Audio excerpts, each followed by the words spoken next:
Okay, it seems that the first round is set up. I don't know the commanders yet.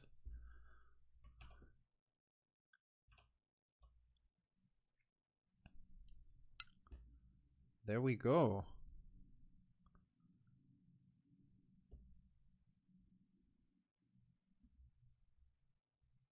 Oh, we've got a Thalia on board. Correct. Seems a little peculiar. Because there was no Thalia in the top 8. Right, it was Isamaro, right? Yeah. Interesting. So, we have 6 people right now. Tell us, who's with us? You know, there's the Thalia. 29th place. 29th. So maybe this is... Yeah, okay, it's not Yep. said that this is a game of the top 16. I guess they're doing 5 rounds. Correct. 6, 32, 16, 8, and then 3, and then 2 more.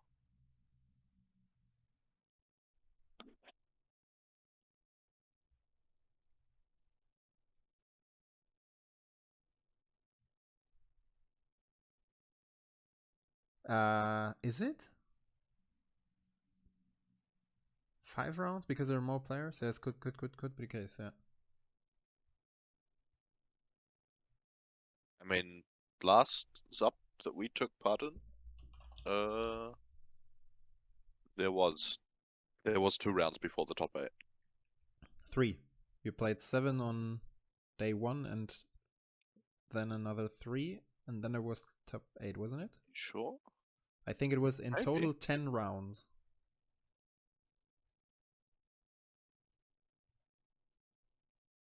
I think that would have been 64 players though. Oh wait, no. You can play 32. You can play with 32 players on day 2 and just have an extra round. Yeah. I guess I think we played. I think it was. I think you played. It wasn't elimination at the beginning of day 2, so that kind of makes sense. Okay, we So we are looking at. don't know the. We have no commander on board for on the right side. Right side. I guess he probably has it off to the other side, but we will know soon. Hopefully. Yeah. So we have Thalia versus, I see an Emrakul through the breach. Squandered resources. Looks very 5-colored. Gitrock? Golos, it might be Golos. Golos or Izika? Right. Probably Izika, I think. But you wouldn't play Crystal Vein and Izika, right? If you're trying to through the breach. Oh. Never mind. Wait, no, but I saw squandered resources. Yeah, that could be a Lance plan.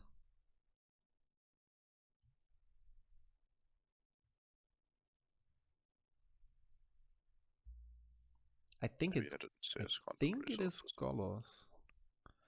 Not sure if our French colleagues know about it. Let's see what we have in. I mean, there is a Radha at 24th place. So this might actually just be Radha. It's Radha, correct. They just showed it. Yeah, I might have. Ooh, what's that? Oh, that land. That's one you see very rarely. It's the one that takes 1 colorless mana and makes a red and a green.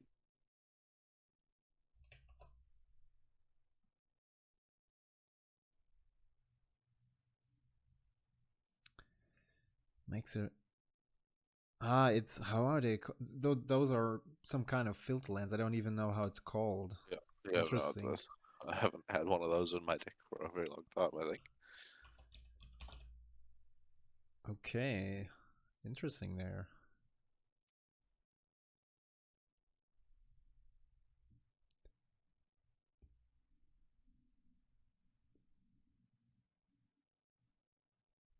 That's an interesting matchup, I have to say. Thalia versus Radha.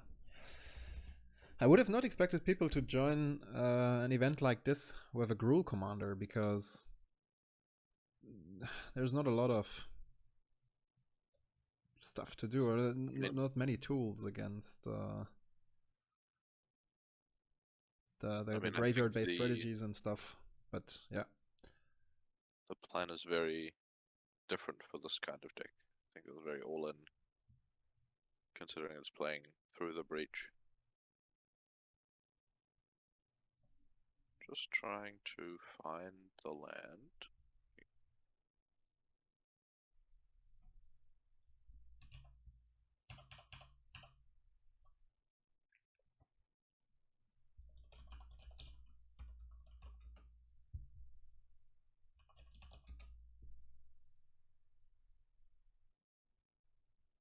Called Mossfire Valley. okay. I was just searching for Radha, and I found her.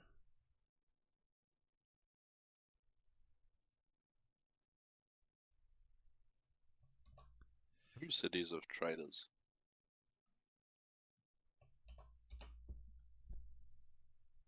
What about them? 2 on board. 2 on board on both sides.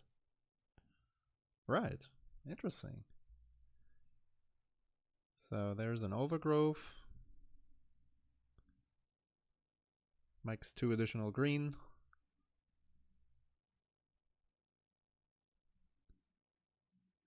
Is it a Palace Jailer? Yes, right? He exiled the commander with it, I guess. Yep. And it looks like the commander has gone into the command zone. Yeah.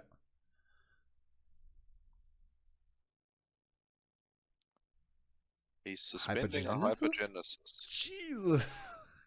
It'll take a few turns to get here. Oh! Not sure if he'll still be alive by then.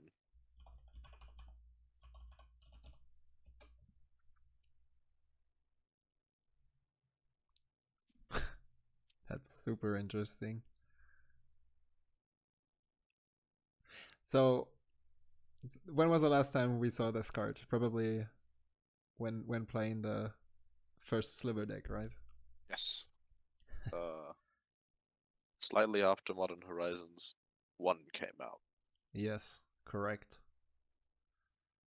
But I'm not really sure how you know how this is gonna save him at this. Oh my god, what are we looking at? This just destroys an enchantment, right? The War Priest of Thune. That's right. Yeah. I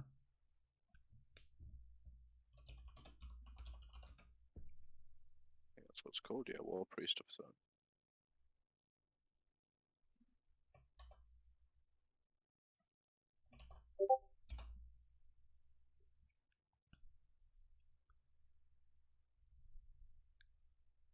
Seems like a bit of an odd card to be playing. I guess is it a meta tech? What do we have?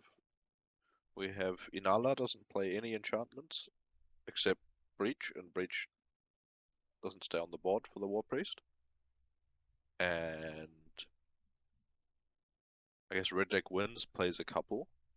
Oh, I think it could be against, but that doesn't save you. You can't play it when this is on board. I was thinking about if the people play though this Black Partner deck with Tevesh and Miara. Emanation. Contamination, Yeah, exactly. No, the deck doesn't mean anything. Yeah, it doesn't make any sense, and also it's not really relevant for why we need to get rid of a Blood Moon. Also true. And also, if there's any Hall of Gemstone around, it's irrelevant as well. So, I'm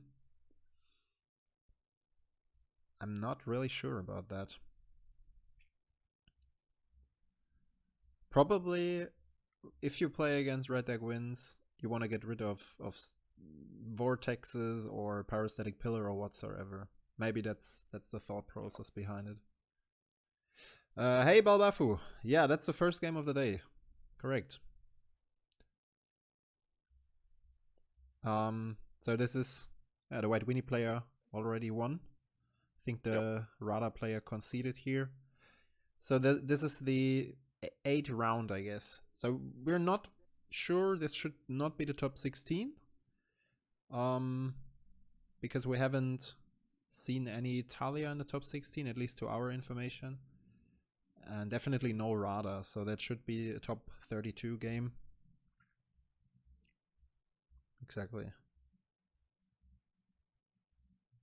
I guess it would have been interesting to see if the hypergenesis resolve, but I don't think there was any way he was getting out of that one. No, I don't think so either. But it's a spicy include.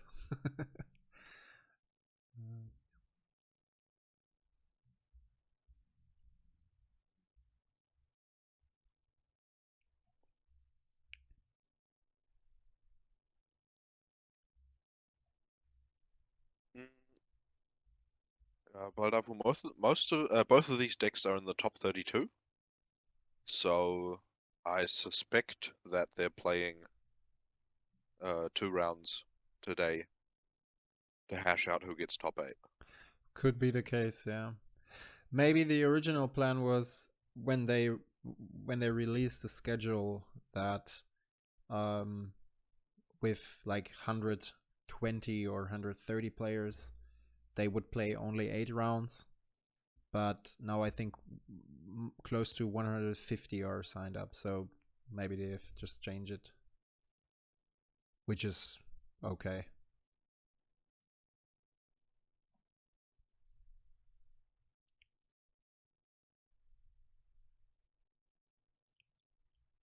So he switched to Isamaru for the second game. Makes sense. Being faster. What's your point? What's your take on the decision to start with Thalia in a command zone? I mean, if you expect a lot of Inalla, that might be a good. I mean, it's good against Inalla and Ragavan, right? Is it? I'm not so sure about that because I think having a first strike blocker that that kills Ragavan rather than trades with it and puts you behind on mana, and also makes it a little bit more unlikely that it gets bolted before the first attack. Seems a bit more reliable to me, right? That does look like one of the resources in the Radha player's hands, right? But that's some kind of artifact. I see a forest. Second card from the right. What did he? What is this? Oh Jesus! But shoutouts to the French guys, to our colleagues. They have This is an bettered the altered lightning. card. Yeah, it has to be an altered card. Sorry, we can't figure out what it is. Otherwise, I would show it on the right side. But let's get back to the Thalia topic. I think it's not. Maybe I'm underestimating the situation, but I think it's not the best decision against Red Deck wins, at least, because if those, and I think those decks are prepared, they might have boarded a lot of shocks, although that competes with the 1-drop in your command zone, but just to be prepared against Inalla. So at least if you're on the play, you just drop the monkey on turn 1. I mean, if you're on the play, it's not a problem anyways, but if you're not on the play, you will drop the monkey on turn 1, and as soon as you reach turn 2, you can just pay 2 mana and roast Thalia. That's my thought process about that. Maybe you're right. So there's a Thalia, and oh, this is a card from Pauper. How is it? Is it a card from Pauper? I'm not sure.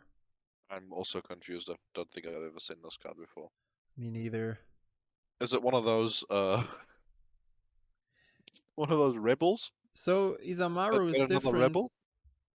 It could be a rebel. Yeah, we have to search for the creature type. So Bal, the thing is that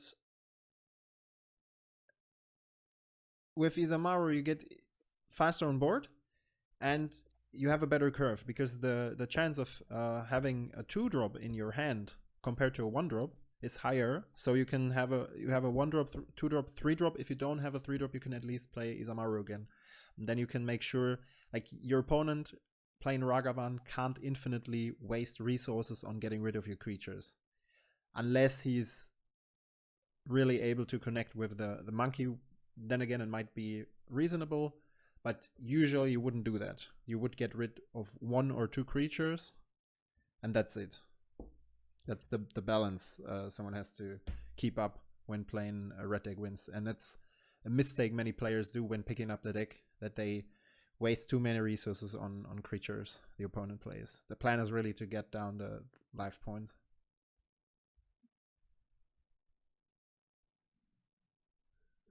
Balance. Yeah, balance is another card. Kinky, help me out. What is that? Is that a matrix? Is it a mana stone?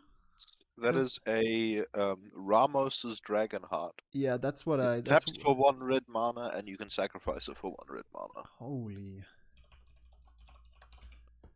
That's an interesting card. Heart of Ramos is what it's called. I have it next to me. On the table. Yes, exactly. Really? Yeah. That's funny. Oh, wow. So what happened? I'm confused. I don't know what this card is. Why is this? I'm sorry, but why are we casting this match first? I don't know, because it's exciting. Yeah, it's a bit of a challenge. They just wanted to test us if we know all the cards. It's not Clash. It's because I was first thinking about having the Clash ability here, but they would simultaneously reveal the top card. But this has something to do with the top cards instead. But it's kind of weird. I don't know. I would love to see this. Shuffling his hand into his... No, what is he doing? He's shuffling his library? Yeah, the hand is on top. You can see it. Cards Yes, I'm looking for 6 mana red sorceries to see if I can find it. 5 mana, isn't it? Oh, he's played 5, true, yep. Yeah. So, Leonine Arbiter. Is it so he revealed a Force of Virtue. Okay. The question is, what is he going to do with it? Oh, I think I found it. Tell me. I'm curious. I think it's called Creative Technique. Are you sure about that? That's one. Yeah, that's right. That has an extended art as well. So what is the card even doing? Well, let's see. Shuffle your library, reveal cards from your library until you reveal a non-land card. Exile that card, and put the rest on the bottom of your library. Okay, so he's done this twice, and the opponent's done it once. So now he's got a Vivian in play, and I'm guessing he's going to do it one more time. Yeah. Bal, I know exactly what you're talking about. So he revealed a Vivian Reed, right? Yep, and he's probably going to flip an Overgrowth next.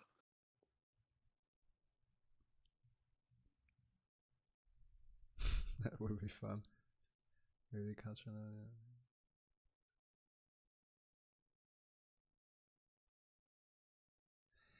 Or like an Ulamog. Both possible. Still wondering what that land is under the Yavimaya. Yeah, I don't know either. It's a Mana Confluence Command Tower, Yavimaya, but the other one I can't tell. What? Is it a Bogadan Hellkite you flipped? It's a Bogadan Hellkite. Which isn't that good against a board that's buffed by... Force of Virtue. by Force of Virtue, but it's okay. It's not the worst flip, I would say. Oh damn, I love that game. Wow.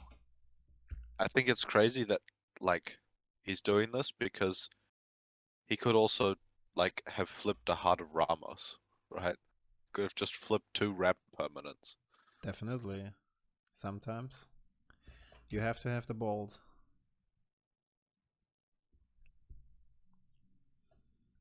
So I think the card he just sacrificed gives protection from color. Could that be the case? That might be. Oh, I guess I'll have Which another is look for it to see if I can find it. kind of a bit unfortunate. I mean, the flip, yeah, like would be good if he could get rid of the card. Point equal to 1. Hypergenesis deck does hypergenesis things. Yeah, fair enough. Fair enough. Definitely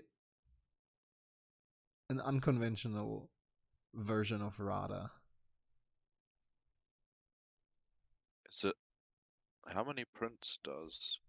No, it's not a benevolent bodyguard. No, no, that's for sure. So he dropped a Vivian Reed, right? It's not. Yes, Big Vivian.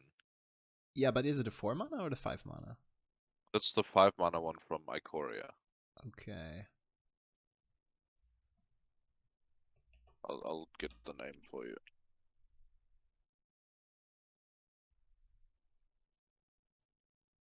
I thought it was this one, but that's the wrong card. Nope. The one you tried in Illyrian. Vivian Monsters Advocate. Ah, correct. Correct.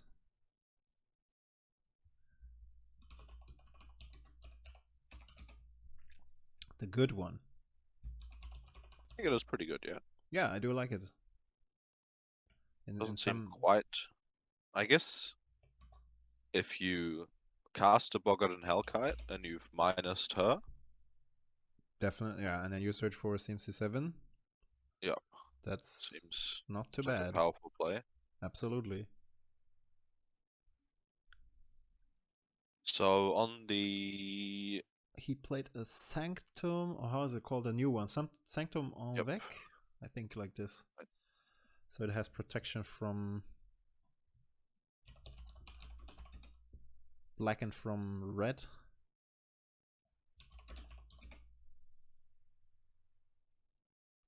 No, it's called Sanctifier. Sanctifier en Vec.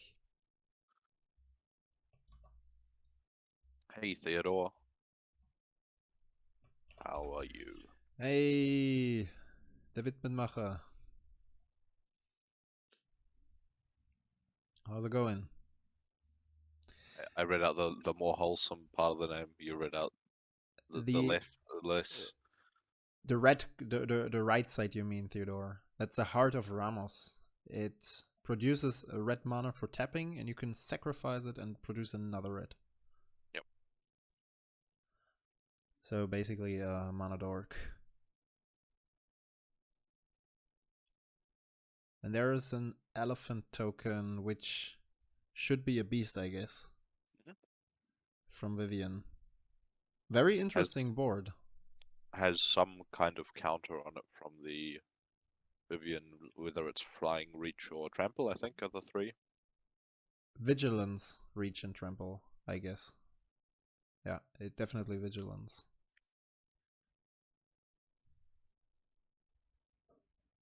There's another one. We can just check back. So it gives reach, vigilance, and trample. Yes.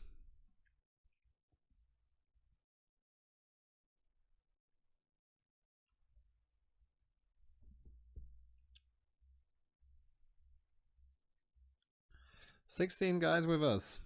Good morning. 10:30. I'm very excited how this tournament goes along. And especially this game here. So he dropped Radha. Now the White Winnie player is on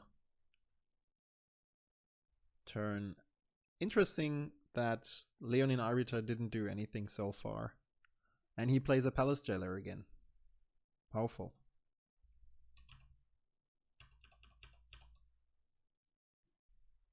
Very. Very powerful. Where's he put it? Does the creative technique exile itself, or has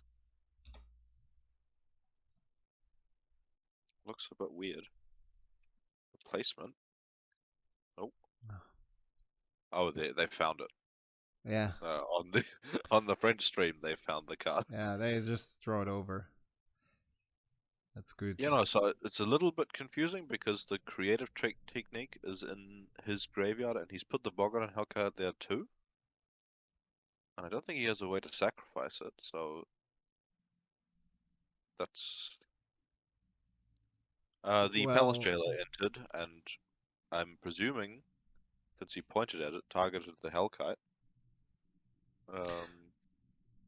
hey, Xakuya. It's a bit difficult to spell. Xakuya. Maybe I'm wrong. But that's the nature of nicknames.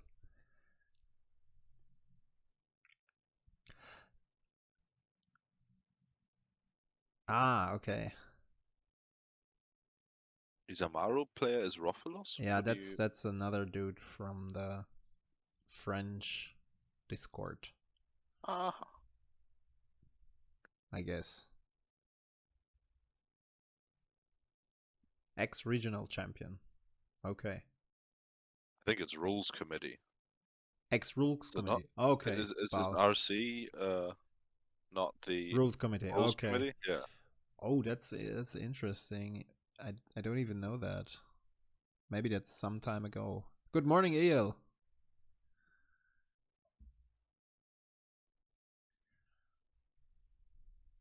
Summoning trap on top of his library. How did he scry? Yeah. Oh no, he has the Vivian on board. He has Never the mind. Vivian, Sorry. right? He can check the top card. Anything interesting happening? It's a Gaia's Revenge in hand? Okay. Okay. That's tough.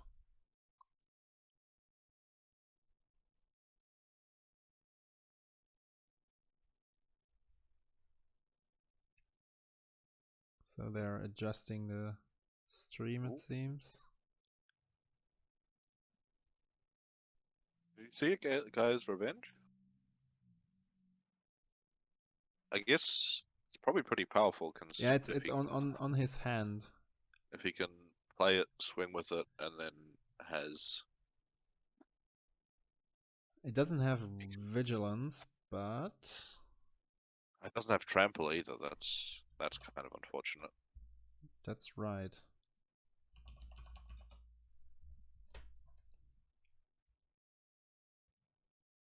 Crazy how little life points have been affected so far. Right. And The White Weenie player match. did not really have a chance to use his board to his advantage. But I think the Palace Jailer on the long run will change that. So this card, the card on the right side is not yet in play, guys. But the Radha player has it on hand. And from the way that they're acting, I think he's minus the Vivian. Yeah. And is looking to play get it. a CMC 6 card and to play along with the Guy's Revenge. That's insane. That's insane. Is that a Guy's Revenge though? Yeah, I think it is. Yeah, it's a Guy's You're Revenge. right. Yep.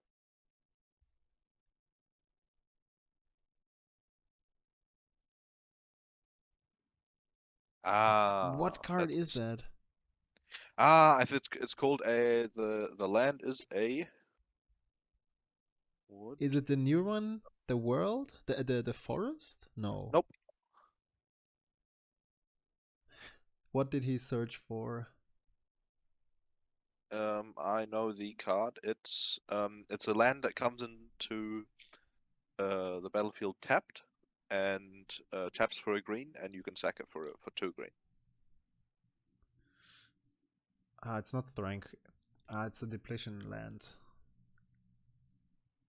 Nope, it's not the depletion land. It doesn't have any No, it counters. isn't. Right. Just sacrifice it for 2 green. It Right. always Right. comes. Right. Right.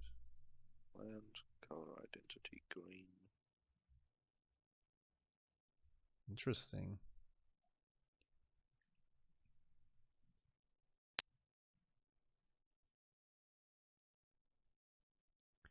Risotto just joined.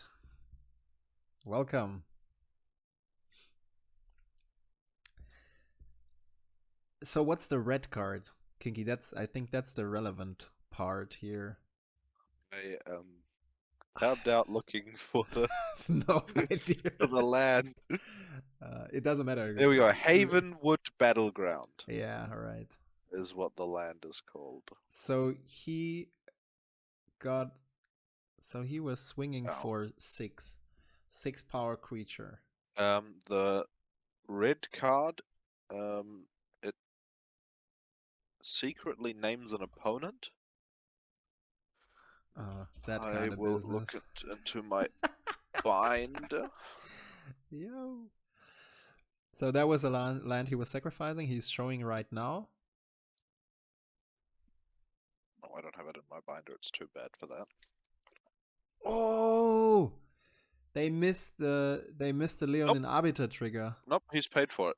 He sacrificed the land for 2 mana. 2, 4. Radha makes 2 mana, correct? Yes. It taps for 1 and adds 2 red when it attacks, and it didn't attack. 2, It just 4, tapped for mana. 6. And this with the Heart of Ramos is 7. Okay, and then he paid, right? Yep. Excellent. So where does the Bogardan comes from?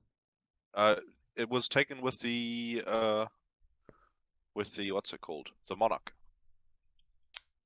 ability. So now that he's that's an insane turnaround. Attacked with a flying haste creature.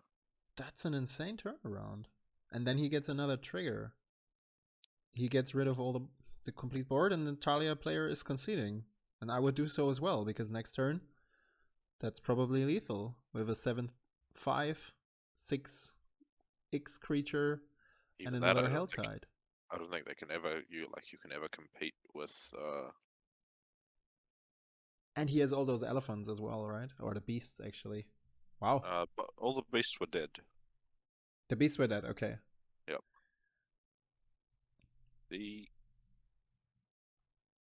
card is called.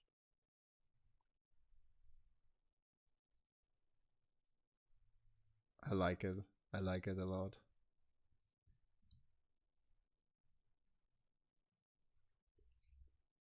Emissary of Grudges is what the card that attacked last turn is called. It's actually pretty good. There's so I will show it. Interesting. Frequent viewers of the channel will know Martin. Martin and I worked on a build with the first sliver that cascades into hypergenesis every time, and constructs its hand to have like 20 power worth of flying haste creatures, and just when with 1 cast of hypergenesis, attack once and the opponent is dead.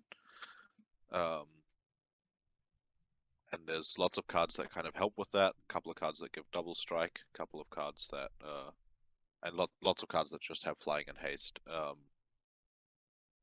And this is one of the best ones in there, because I think six power is pretty close to like the best rate you can get.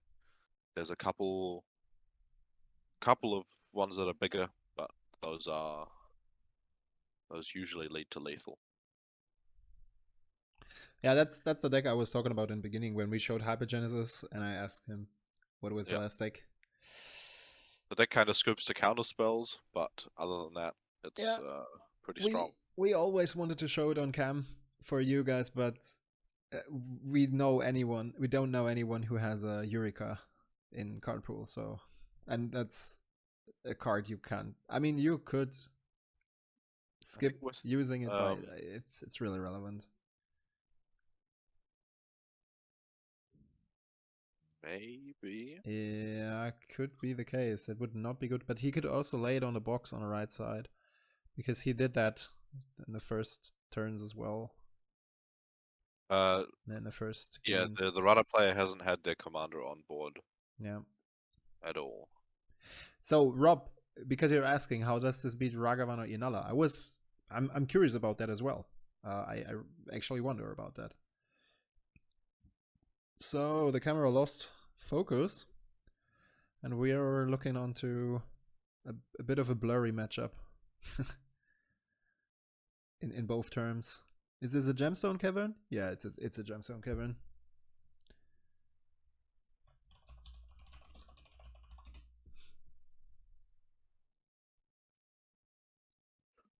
I think something to consider in for this question, how does this beat Ragavan or Inalla, is that Hey, the Kyuki. people selecting the matches for on stream um, are trying to select for the most interesting matches. So there's usually the matches that are under the camera um, are of the decks that aren't the normal ones. So there probably isn't going to be a lot of Ragavan mirrors on cam. Oh, hello. Yeah, I think they have to. There we go. There Something isn't going is to be a wrong lot of with the Ragavan focus. mirrors. So there's Radha and a gemstone caverns that produces any kind of mana because it has a luck counter in it. And there's a skull clamp. And the skull clamp might be attached to the dog. Hound these days. It's no, that's not the normal resolution, Kyuki. I think they have a problem with the camera currently.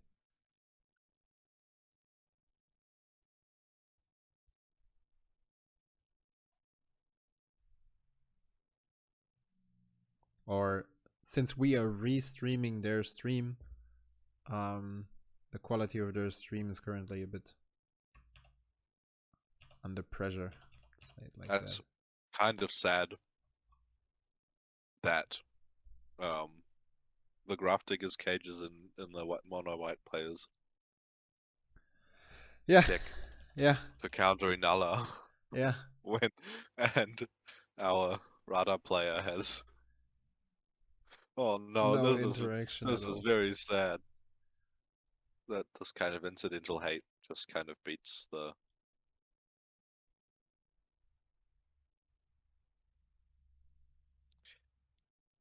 What does it? What's the problem? I mean, it stops like Vivian minus. It stops. We saw a summoning trap in the Radha player's deck. Stops summoning trap. Which It Vivian? stops Which Vivian? You can still the tutor. Vivian that's exiled right now. Creature cards in graveyards and Okay, you libraries can't can't enter the cast an. Yeah, yeah, battlefield. right. The second phrase. Okay, I was No, focusing on the the graveyard. first phrase. Creature cards in graveyards and libraries can't enter the Okay, battlefield. but the second one is relevant as well because she says you can cast creatures from the top of your library and says you can't cast it. Yeah, but I was talking about the minus ability. Yeah, So now with the Drunnith and the cage, that's rough. most of the cheaty methods that the Radha player has have been cut off. I think Yuki on that point he does not want to sacrifice a Radha. If he doesn't have a 6-drop or something on hand. Yeah, if Radha would attack, he would even have 6 mana. Not sure what he's planning. Now there's a 5-drop. Oh no. Kinky, what's that card? 2 cards. He gets to put a green creature onto the battlefield. Is it an acidic slime? Yes. That is a Pelaka worm. A Pelaka one? Yep. Right. Looks like. I think the card is called the Great Escape.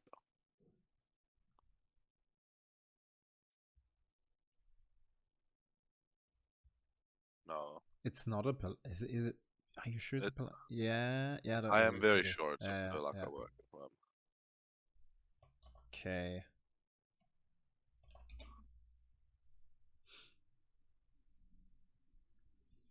So he gained 7 life. Now that he gained life, I'm sure as well. It's just it's funny. Like, what are you supposed to do against a 7/7 trample? Unless he has a Alice Jailer again. yeah, or I don't know. I would expect this guy to play on thin ice. It's a pretty good removal spell. By the way, that's something because we were talking about the war of no the priest of war Thune, I guess he was called like that. Um, Dramatic Entrance is the card that was it. The okay, instant card. Oh, yeah. dramatic entrance. Yeah, you may put a green creature. This is so fun. Like this guy. This is crazy. I mean, the rough fellas or the white winnie player might think, the fuck is going on here? Oh, we've got a sneak attack. Oh, nice. It's nice.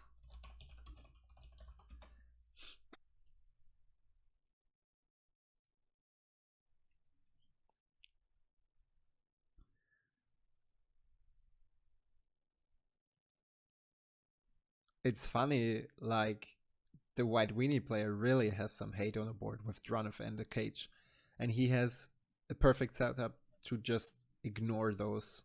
Yep, yep.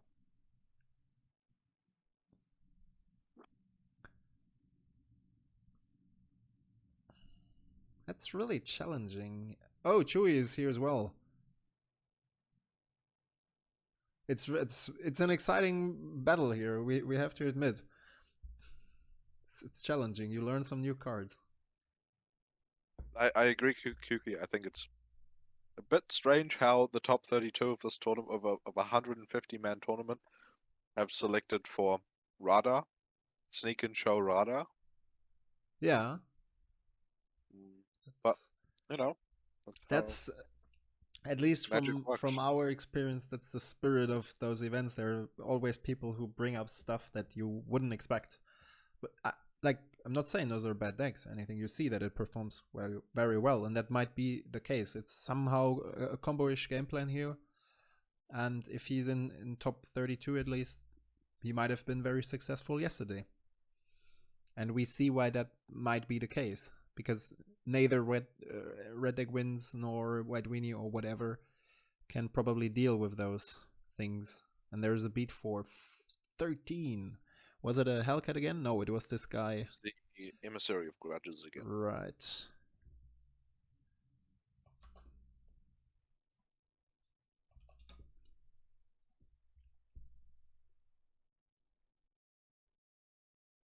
Exactly, Rob. That's, yeah.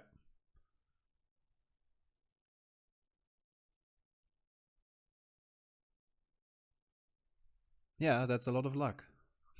And had a green creature to put into play. I don't think there's that. There is a few, but I think he has Eldrazi in this deck, and he has quite a few red creatures. So I think the likelihood of him having Is uh he playing a Ranger of Eos here? um I have no I idea what it is. Or a Felidar Guardian. that is definitely not a Felidar Guardian. Okay. I don't know what it is. I think Me it's neither, I can't. I Oh, it's a definitely can't Luminous find. Bratmoth. It's the. Oh yes, yeah, it's Mothra from Yeah, Ikoria. yeah.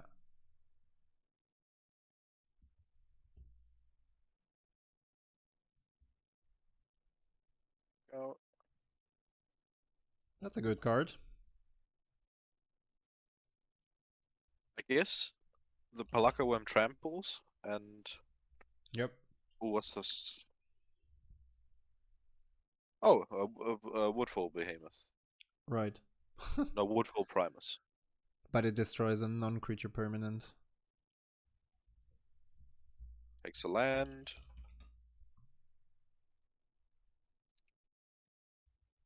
There we go.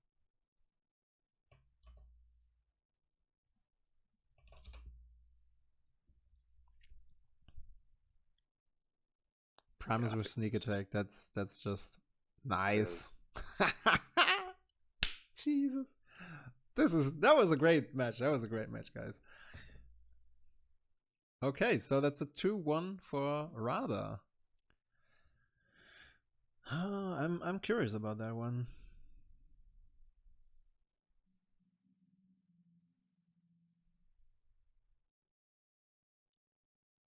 Haven't seen nor played this matchup so far.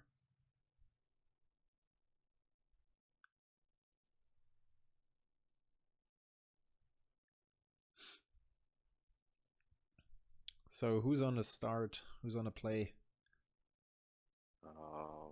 we'll see. I think Tevesh is on 6. Yeah. Not sure if Ragavan mulliganed. Okay, Ragavan is on the play. Yeah. Oh, that's good. Yeah. So he passes a turn. Drawing a card.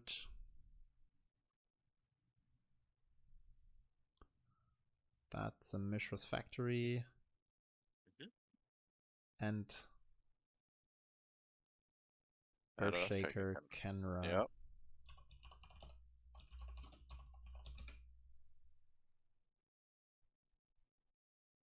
Is that the new Voidstalker? That's just been exiled? No, that's Miara. Or exiled? Yeah. Yeah, right. Why is it exiled? Because of Ragavan's ability. Ah, okay. Yeah, correct. I was not paying attention for a few seconds.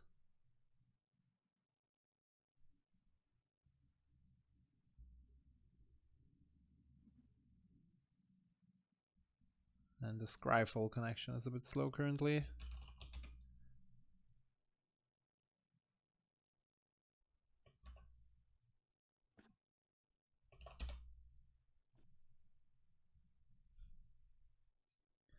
So there's a daily relic.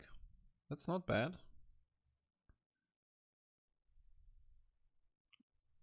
So what was the card that was cast? There, that just fizzled. A braid. It did not fizzle.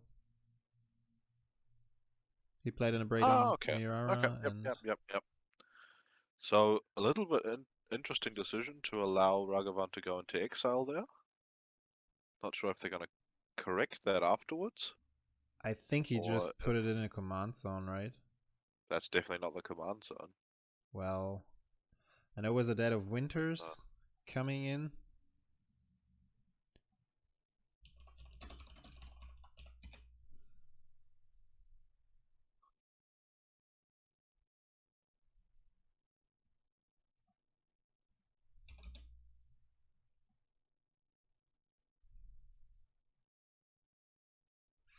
There we go. What is this creature? The reflection is too strong. I cannot see. Me neither. It's a 3-drop. Oh, it's a Berserk, the Skep Clan Berserker. That's the only thing that makes sense.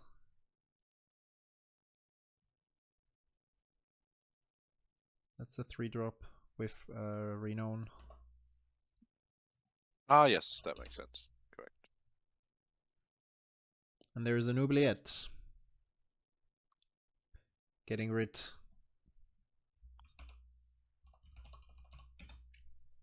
of the card. Very, very powerful. Rewording for oubliette here. Yeah, Tevesh is at 8. Yeah, that's a difficult one. I mean, considering it's good for him that Ragavan doesn't have access to his commander anymore, but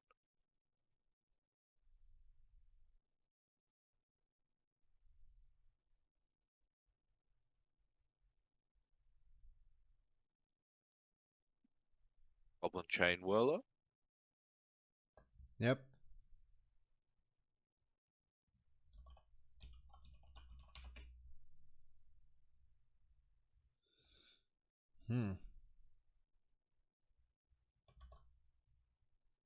So we see a Tevesh cast making thralls.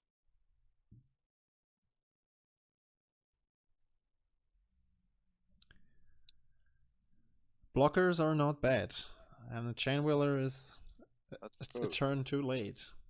Yep. So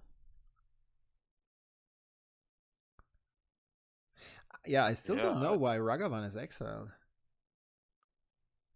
I mean, I think that must have been just like a habit misplay. Yeah.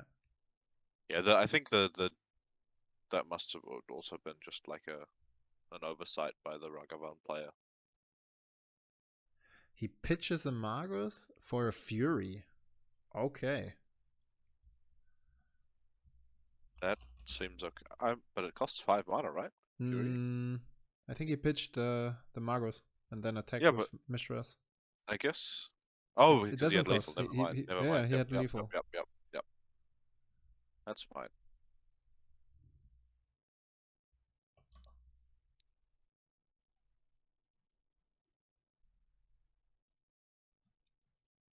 So that's already round 1. That was a quick one for the Red Deck Wins player.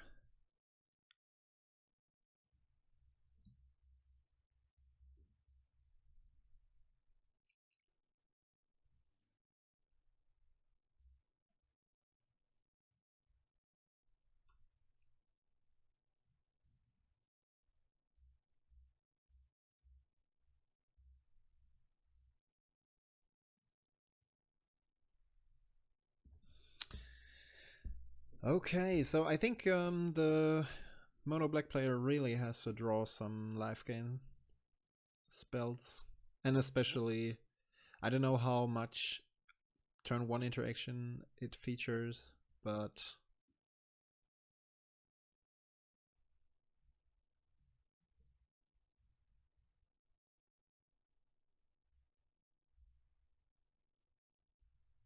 turn 2 Rollick on a draw, not good enough. Yeah, and Rollick is already a ridiculous card.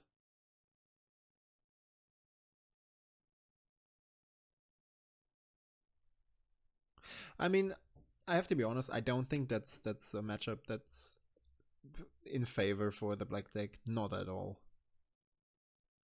Is Tevesh back in the library? Did he forget to? I think he reshuffled Tevesh. Seems like it. That would be horrible, because that could lose him a game. Because he's representing an illegal deck size. It's not a size, but commander should be on the battlefield. No, I think it's fine. Right? You make a commander swap to.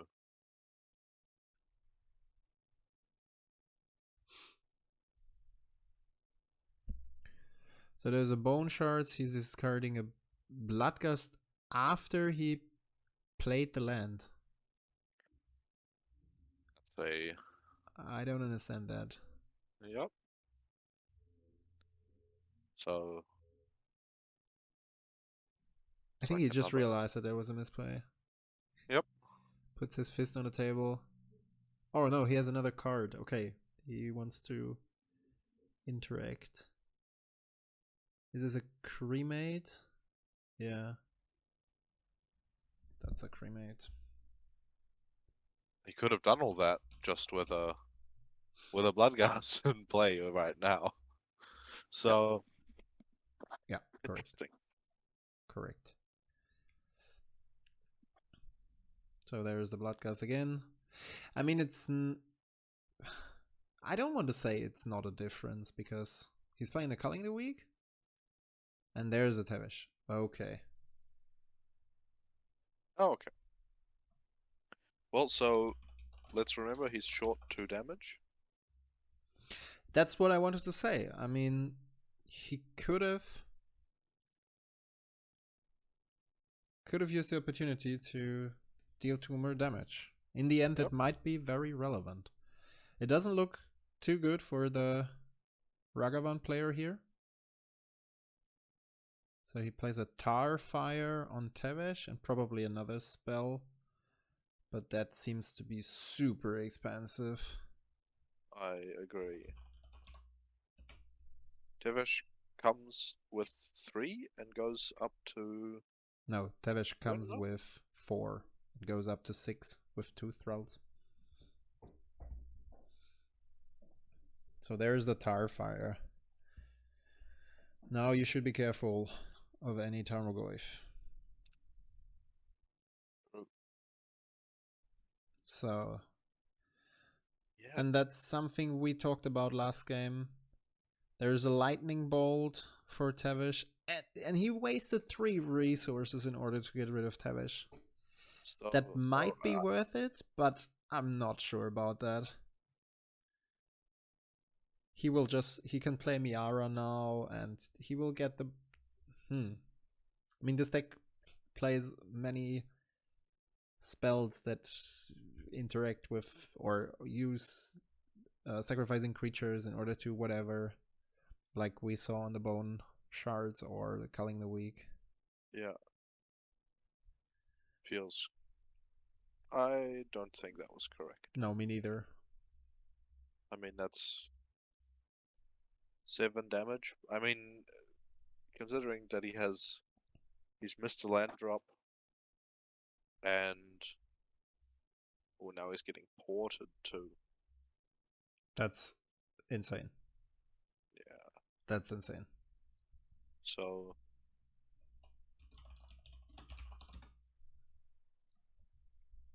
then again, switching to a full spell-based plan doesn't seem that fruitful either, right? So Right. with the opponent being at 20, you have to draw a lot of spells for that to work. And he's certainly not getting the creature-based plan ongoing,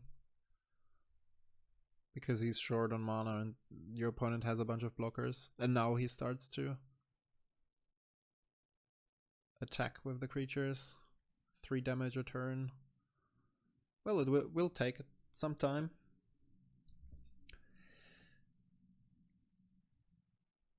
Yeah, Dan, we were not sure about him shuffling Tevesh into the library. Apparently he did not. It was just out of sight. And there's a contamination. And I think that's game. Because there's the Bloodghast, there are 2 Thralls.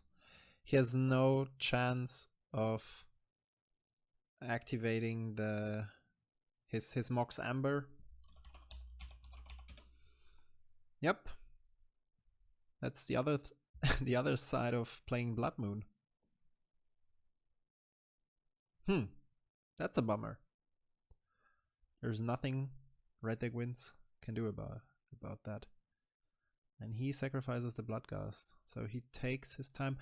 Again, I'm not sure about that decision, because as long as the Thralls are on the battlefield, okay, he has the landfall trigger, but I would start to sacrifice the Bloodghast if your opponent is below 10 HP, so it gets haste. Exactly, and haste. Yeah.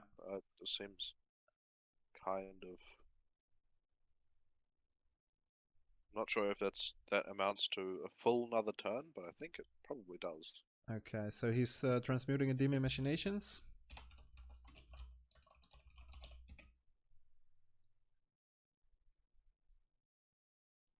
And he's probably searching for a Nighthawk Scavenger in order to gain some life. I could imagine. Not sure about that.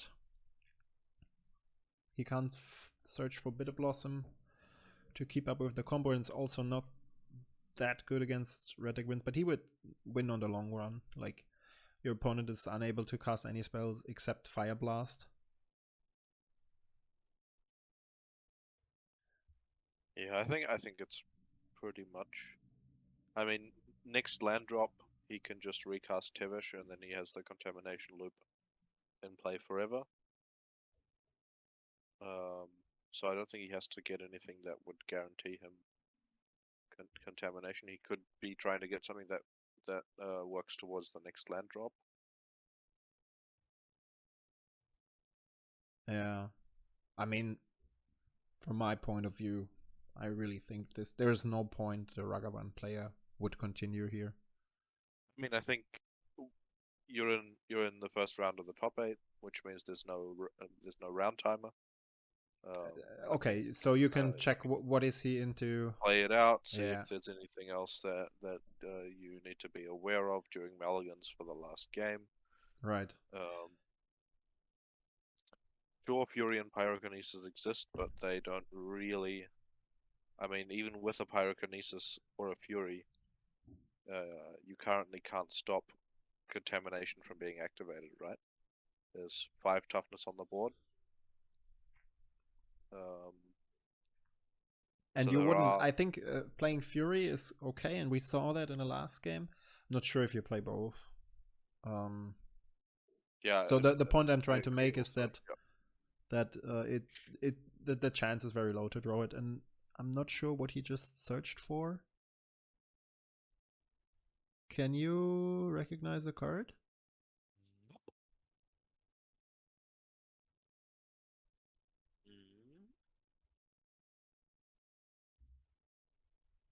That was a difficult to distinguish card, definitely. Yeah, absolutely. On the other hand, I mean, we're sitting here in stream and judging about misplays people do or make, and you have to. Okay, no, never mind. I was trying to say that they already played some rounds, but we're on day 2, and so they played the first round. Maybe they're not There awake is yet. there's pressure of the top 8. And I think that's totally fine to Yeah, kind of keep that in mind. It's a correct. flash creature. Oh, it's an opposition agent. Right. And he's still sacrificing the Bloodcast. I don't get that either. I am thoroughly confused. But he did it. He pulled it off. Right. Let's see if the. See, I suspect that the last game will go towards Ragavan Hmm. being on the play again. I'm not so sure about that, to It's be quite honest. strong. I mean, the black deck has a lot of CMC1 interaction. You have Bone Shards, you have Defile, you have Fatal Push. Maybe he's even playing more. Not sure about that.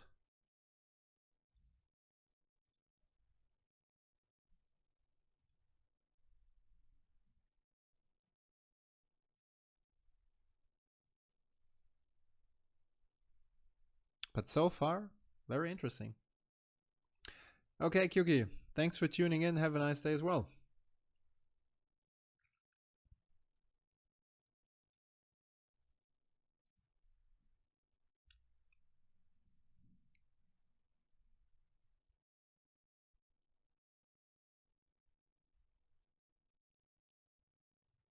Ay, ay, ay, ay, ay.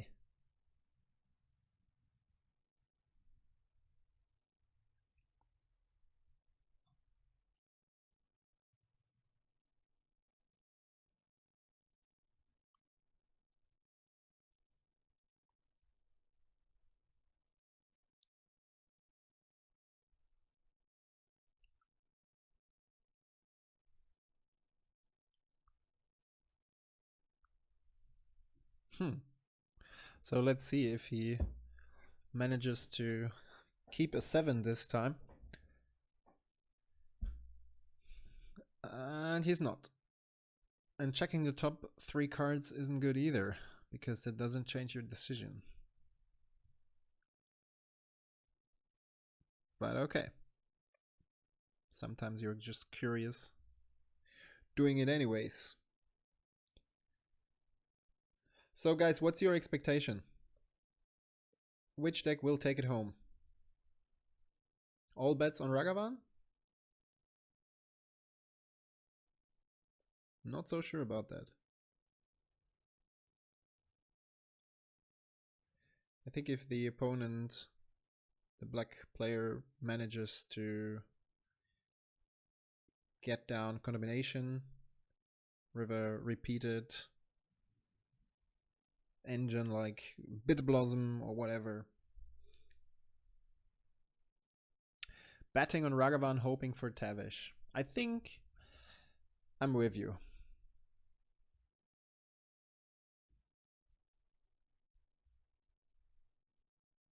I'm back. How are we doing on mulligans?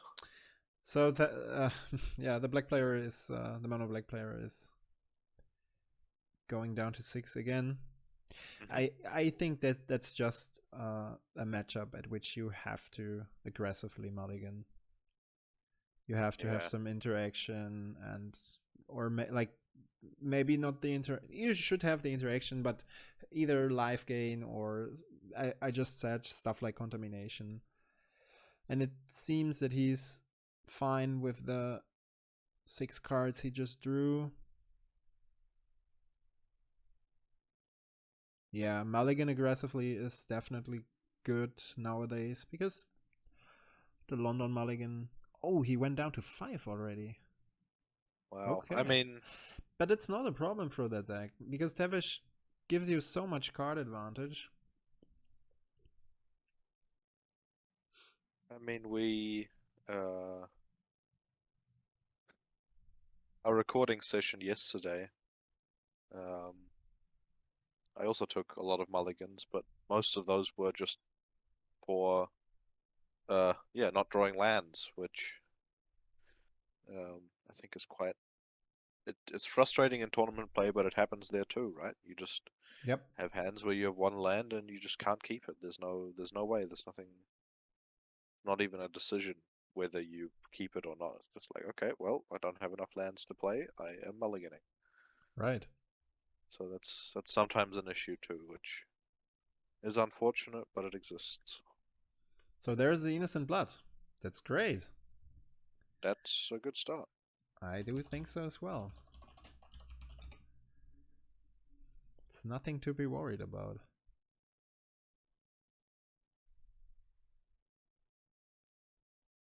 There's a second mountain.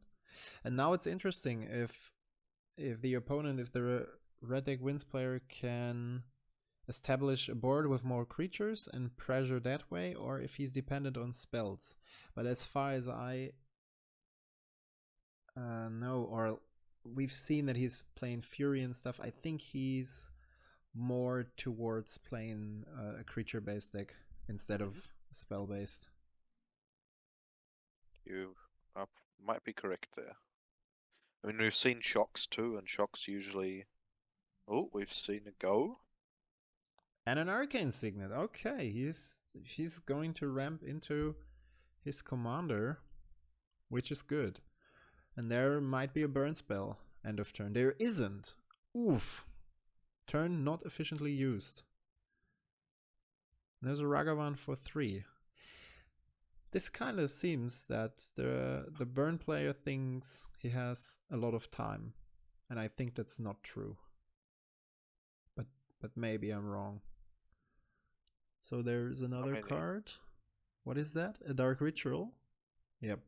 Dark Ritual into Tevesh. I mean, I hope he doesn't plan to burn 6 points of damage towards the Tevesh again. That would be. Tough. Yeah, I think tempo and card advantage wise would put him so far behind. Yep, definitely. And he has a Thoughtseize, so he sees the hand. Okay.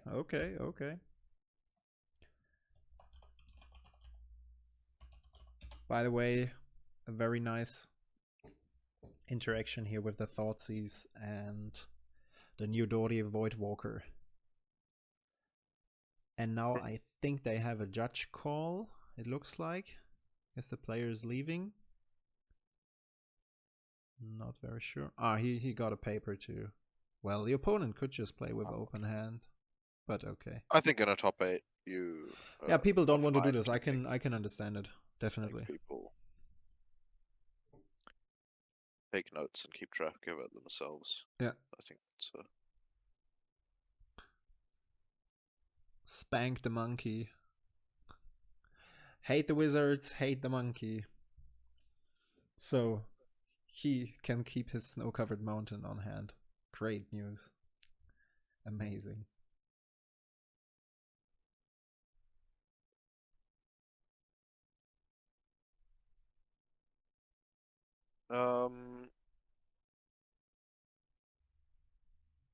Wingles. I'm not sure. I Me neither. think hand disruption before the Tevesh is fine too.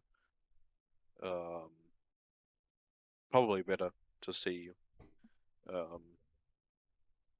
what the opponent's working with. So there's a Castle Embereth. And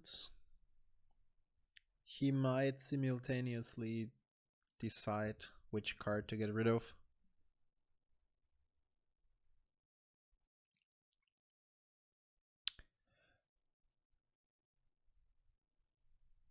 Yeah, I can agree to Old Boy.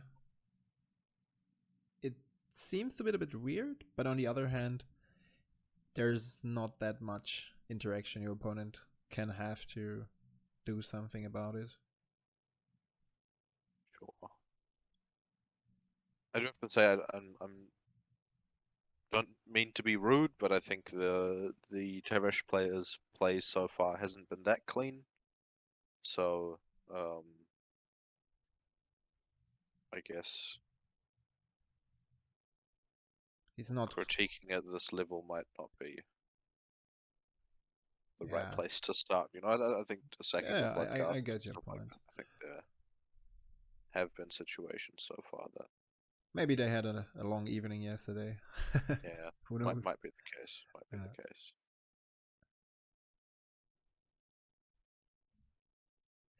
So honestly, Theodore, if this deck is playing Pyrokinesis and Fury, I don't see a reason to do that.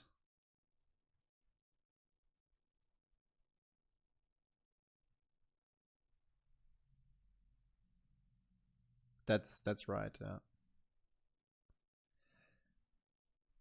This Seems to process be is a taking a long time. yeah. I just wanted to say it seems to be a difficult decision here because he's really thinking about it. Maybe there's a Fury on hand and a Forkbolt, and he's like, "Damn, the monkey's going to hit me next turn."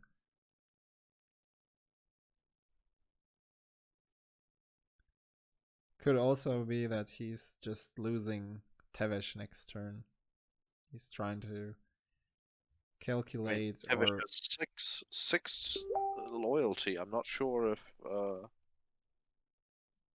guess it's reasonable to attempt to kill it, but I think it's a lot of focus. Gonna cost a lot of resources. Have we seen? Did we see it on cam? What the rest of his hand looked like? No, not. no. I And think what's not. the card in the graveyard now? It So could be a white-corded. volcanic hammer. I doubt it's a furnace of yeah, the card that doubles damage. I doubt that you would play No, it. Furnace of Wrath is. No. I also doubt that you would play that. So he's on 18. I would have said volcanic hammer as well, but I'm not so sure about it. And now the Ragavan player is getting some headaches because the opponent had his cards all the time, so he couldn't think about his next place.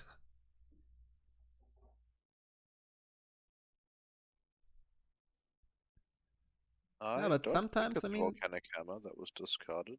Doesn't seem like I'm it. not sure either. Sometimes it's like you have those obvious play patterns, but then it's good to, especially if you have time, it's good to take a step back and think about it. Is that the best line that I can, play? So probably that's something the Red Deck Wins player is doing currently. That's a Jeska. Ooh. Okay.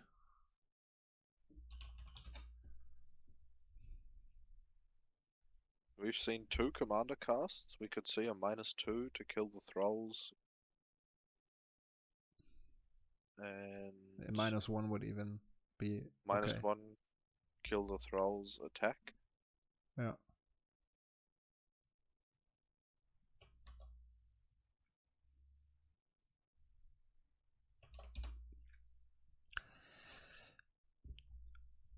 It's an interesting red list from the slots we've seen so far.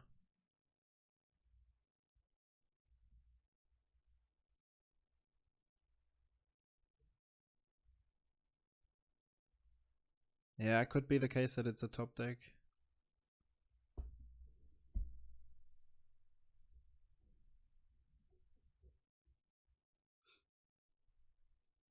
Not too sure about that, but trying to make a decision. So could be that, yeah, boom boom, his face instead of Tevesh. Okay, Tevesh is at 6, and he's hitting with the monkey. Very confusing. And the top card is a Go for the Throat. And then he's playing a Tarfire. What is going on here? What is that? Unholy Heat. Aha. Oh, that's insane. That's insane because now he has Delirium because of the Planeswalker type. Yep, correct. Wow. There we go. Well, that's an interesting match, guys. That's a great turnaround.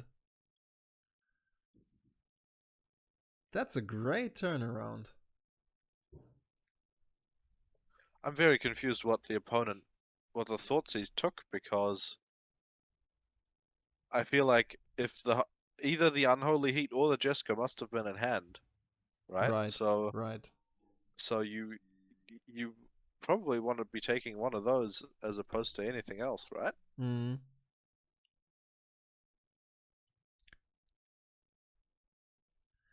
Jessica was the draw. Did you see that? Okay, so yeah, I don't see why you don't take the Unholy Heat, because that kills your Tevesh. So Rob, you have to keep in mind, if let's start it from a different point of view, but I would expect the red player to maybe play a Shrapnel Blast because of the treasure tokens you create, and we saw Pirate Spellbomb already. So he's playing fetch lands, instant sorcery creatures, and he even have planeswalkers. That means also the Tarfire must have been in hand, which means that the Delirium would have been turned on anyway, right? Right. We had land sorcery, instant, and tribal. Instant tribal. So the Unholy Heat would have been turned on with just spells being cast anyway. That was a huge turnaround right there. Holy moly. Well, I just looked at all the artworks for Volcanic Hammer. I don't think that the card that the Thoughtseize took was a Volcanic Hammer. It's some old bordered old white bordered card, but I don't think it was a Volcanic Hammer. No, and Incinerate doesn't have an old doesn't have a white bordered print. So the black player just played a Diabolic Intent on Miara. Now it's interesting what he's trying to get. He could get, I mean, he's down to 1 card. Oof. It's not looking good for him. The opponent is down to 2 cards. If he's getting rid of Ragavan, he can just play it next turn. Oh, it might be. You are right. It might be Incinerate. It might be this print, the 5th edition printing of Incinerate. Okay, that doesn't make much sense to me.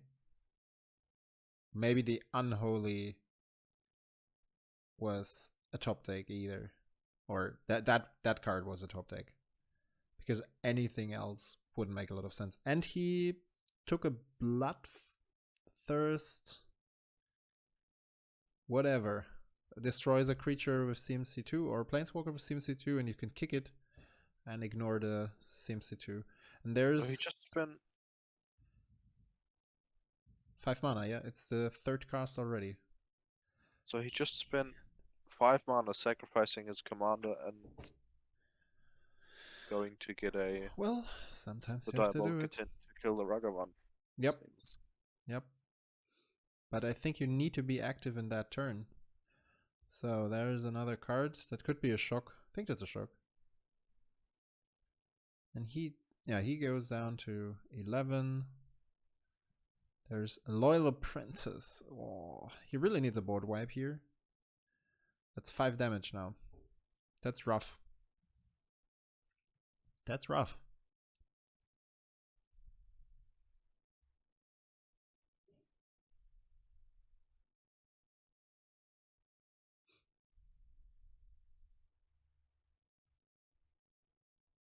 There's a Bone Shards exiled, correct? Yeah, I think that's correct. And a Skull Clamp. Ay, ay, ay, ay. He's really leaning into.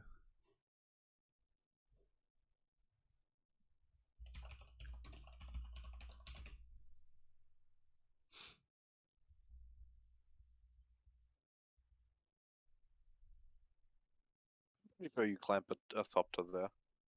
In this situation, because it's he has great. the Castle Embereth on board. But that's a statement if your hand, like the cards in your hand, are that bad that you have to hard cast your SimCity2 commander for the 3rd time. Yep. Which probably doesn't do anything. It doesn't matter anyways because the opponent has Castle active. So he can just go into combat. 2 top does it's exactly at 7 damage with only 1 blocker. Unless the mono black player has a deadly relic. Which could be the case. Could be the case, correct. Should expect that. Swing in with the gang. Yeah, and then there's the castle activation. If he would have had an interaction spell, he would have exiled the Ragavan prior. That's correct, yep. Yep, that's it. Top card reveals, I don't know. So 2-1 for the monkey. The second Bit of a longer game question. Oh, it's already happening. Okay. Yeah, so we have Saskia against Inalla, and that's Stefan. That's Yes, it looks like Stefan, yeah. exactly. It's those are his sleeves. Oh, he's gone to 5 game 1. That's rough. We'll see. We saw a Days for Protection there. Let's see how. So he plays a different version. He's pretty much all in with the depletion counterlands and City of Traders and stuff. A bit of a different take on the list. So he's able to go off on turn 3 in very, very good cases, even on turn 2, I guess. That's the finale of Promise that can do a lot of storm. Okay, we got a DT being cast. Interesting. I think if he, even with a mulligan to 5, if he finds the lands, he could just go off turn 4. Right. Or if he even finds, if he has turn the City of 3 Traders in hand, if he has a City of Traders or a Crystal Vein, now, he can go off next turn. So that'll be interesting. So Rob, in case you're still here, to your earlier question, I think one of the reasons I personally play a bit less DC nowadays is exactly because I think the Wizards is going to keep printing really powerful cards, and that just kind of means that the way that the committee has been banning cards left and right and kind of trying to keep the power level of the dual commander metagame low, it just makes it so that there's a lot of impact every time a strong set like Modern Horizons 2 comes out. So um, with the which means that there's massive metagame swings every time a new set with good cards in it comes out, which makes it a bit less, and it kind of necessitates continuous banning, which also makes it like less like if a commander is printed along the lines of like along the power level of Ragavan, but maybe not in Ragavan's colors, where you have to learn the deck and put some time into really playing the deck well. And if that just continues to get banned, it's not very rewarding to keep playing, right? That's right. And Yeah. and for players like Felix and I, we have um, a lot of cards, and we can usually put together most decks for a relatively low cost. Um, maybe like, maybe needing like 30 to 50 euros worth of cards that we might not have yet for the deck. But not Um, every player has that luxury. I mean, exactly, yeah. exactly. There are a lot of players in our community that will, um, that, if they decide, okay, I'm going to try play a different deck, that means that they have to invest like 500 euros um, We will get to to even attempt to play that deck, right? we will get back to that point shortly. I was just seeing that the opponent managed to put down a kite sail freebooter. Yep, that's a powerful move.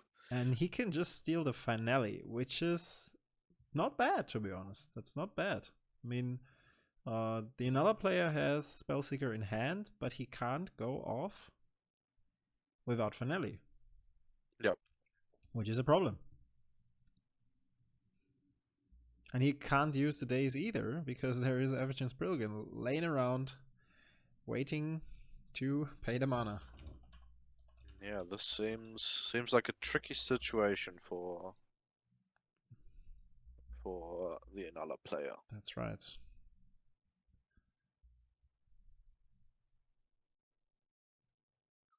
Yeah, exactly. Yeah, Rob. Yeah, Rob that fighting. that. If you don't have the deck yet, investing money to buy it is And he took the as a days. powerful deck. Oh, wow. Okay. Well, he might have another hand disruption slot for next turn. Yep. He could Um, also. or he might not be too familiar with the way that the deck works. I'm not so sure about that, So but we see a okay. Sulphurous Spring. What do we see? What was the draw? It's It looked like a black-bordered volcanic island, but that can't be the case. isn't it a spirit guide? I think Then it's a he would have gone spirit off. guide. If it was a No, no, spirit no, guide, no. he You would have. can't go off because you're one mana short. Because you always have to keep in mind that Reign of Filth will give you 4 mana with 4 lands. Okay. Like in this case, you would Even with need. the Finale of Promise in hand, I don't think with the Finale, because with the Finale Oh, of right, Promise in right, right. hand, Never mind, never you mind. can get a Right. Dark Ritual at some point Yeah, and yeah, have that extra mana. right. So if it So was a spirit guide, he would have won, right. So Rob, it's presumably. it's it's exactly what Kinky was saying. That yeah, for especially for newer players, and sure there are always players who play a format or Magic in general for years, so they had the chance to collect some cards and yeah, build their collection, their card pool. But the majority of such communities is most often um, filled with players that do not have that many cards. So, I mean, we, as you said, Kinky, that we experienced that here with players at our local community. They were dedicated to a deck um, financially in the first place, and for them, it's not so. For one or another, it's not so easy to just invest or have like 200 euros a month free to invest it into Magic. So there was a bolt. Okay. Oh yeah. So that's a Chain of Vapor, if I see that correctly. Um, The quality is getting good again. Is this Laelia? Yeah, I think it's Laelia. yep, that's the I guess the red deck wins Commander once Ragavan gets banned. Yep.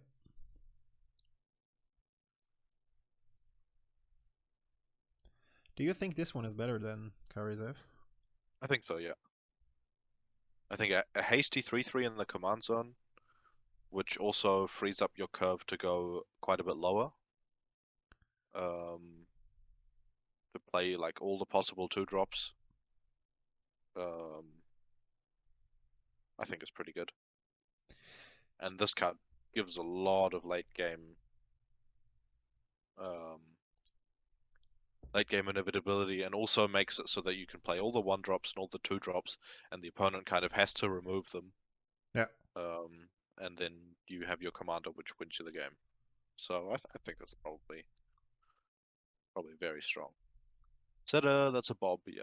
Okay, so So he has a Chain of Vapor in hand, and he thinks about doing something. It's a Bob right there. He's bouncing the Pilgrim.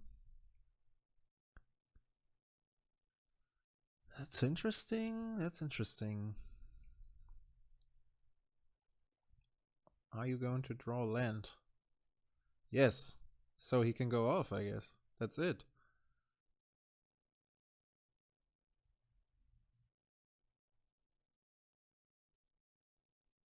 Now he's explaining his line. And now that he has 4 mana, he can even search for a counterspell for any interaction. And there's no Deadly Relic, so yeah, the opponent is dead. That was such a weird decision on the Kitesail freebooter. definitely. Like, okay. I mean, the question is always, does it come from the Saskia player not knowing how the Inalla line works? And that might be the case considering the Saskia player just scooped and didn't ask Stefan to play it out, right? Yeah. So, well, the bolt making it irrelevant isn't really an argument, because the bolt was a top deck on the Inalla player's side, and there isn't a lot of removal in that deck. I think there's like push bolt and chain of vapor, right? So That's correct. Some people play Chain of Lightning, but in rare cases. Or, no. chain lightning Maybe Magma Spray is also played for the mirror. might be the case, yeah. But yeah, the what's it called? Spikefield Hazard isn't play. It doesn't kill the freebooter. So if you take the finale there, then you, as the Saskia player, are in a very good position to just have the opponent not be able to do anything for the rest of the game. Unless he would luckily draw into a line to find Underworld Breach, which is very That's unlikely. right. Which is, and as very far away with a Daze and a Spellseeker in hand. Correct. So I think as the non-combo player, you have to be more involved with thinking about what the combo player is doing than how you are going to try and aggro the game out. So, because Rob was just saying hand disruption is hard because you need to know the decks. I can't imagine that a Saskia player is not knowing what Inalla can do, or what exactly. it is capable of. I can't imagine that's the case if someone plays in the top 4. But it actually looked like, because yeah, I think it was plain wrong to not take the finale.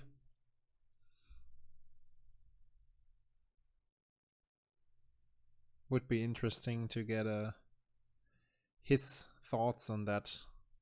Let's get an interview and asking him how he could misplay.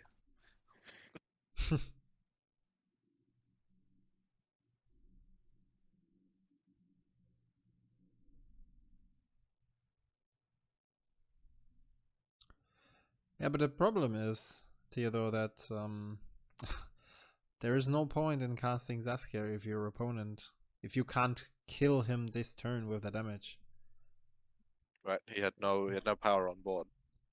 With that's 2 power plus Saskia next turn doesn't win you the game straight away. And if the opponent just draws lands, then they win with the finale in hand, or even with the finale in hand, they get to 4 mana and they win, right? Correct. Yeah, exactly, as Rob said. Yeah, and also because, I mean, he had plenty of cards in hand. Like, if he would have just controlled the finale, putting another player under pressure to get it back in order to combo, you have plenty of time to just develop your board. And there's a Hex Drinker in turn 1.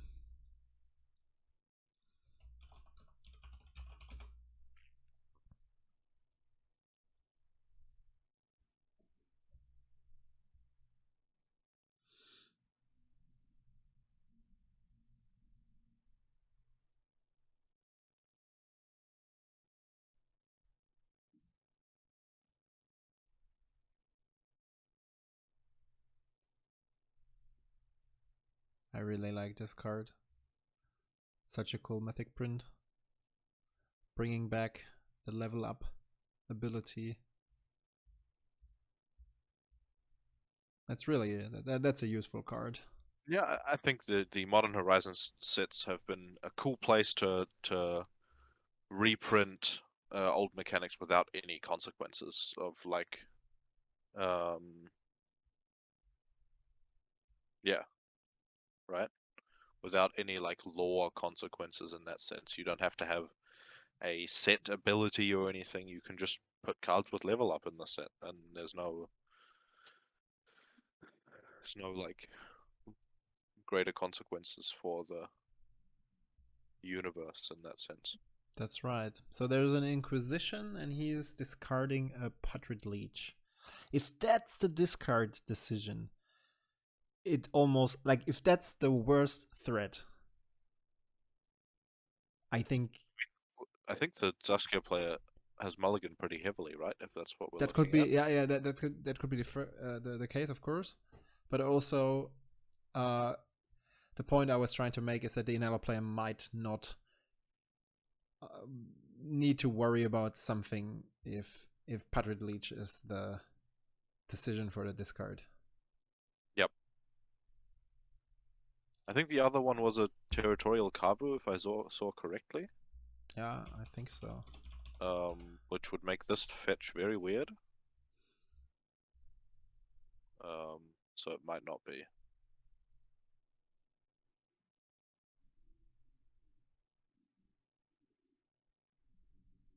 Yeah, black bordered duels is one of those investments. If you made them like, I don't know, three or 4 years ago, or even longer, and you got those.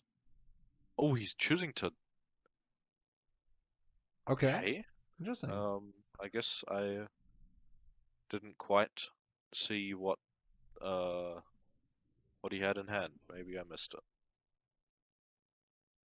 So there is a Simian Spirit Guide again in Inalla's hand.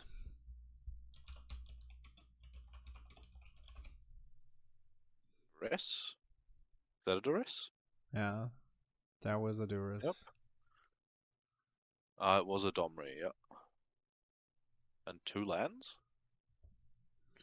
Oof. Oh, these guys are Oof. playing very quickly. Ooh, we've only got 1 land. For the Inalla player. Oh, now that, yeah, now he could develop a clock here. Swinging for 4, the Hex Drinker. And then next turn, that's lethal with Saskia, right? Correct? So He needs a land we've if he has a land. Chalk has found an island. Yep. But I'm not sure. Well, let's see what kind of a hand he kept and So there is an island. He will definitely play the island. And there is a Simian Spirit Guide. And a we've Toxic seen for a 4. A Toxic for 4. Okay. okay that keeps him alive 1 more turn against the Saskia. But he had to pitch his Spirit Guide, which is very oof. And there is a City of Brass. Yeah, so And there is a Saskia. depending on what he has in hand, he could. Yeah, this seems like a difficult game for. Yeah, that's GG for the Saskia player. For yes,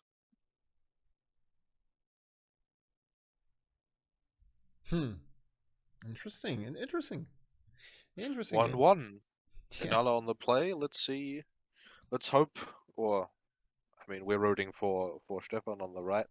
Yeah. So let's hope he got his bad mulligans out before and now the hands are better. Just shuffle better.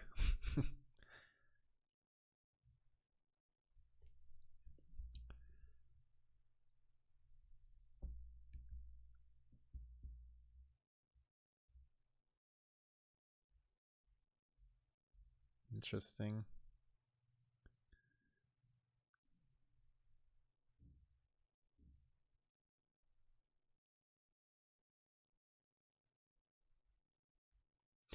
That is very interesting. And also exciting. I mean, now he's on the play. Good for him.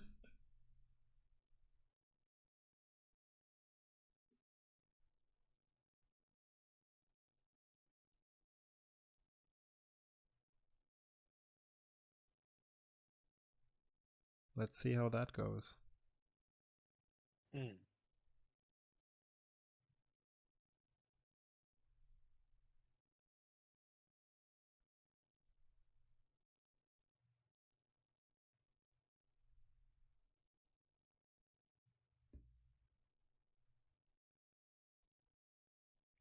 So there's a Blood Crypt turn 1. Black-red Shockland. Followed by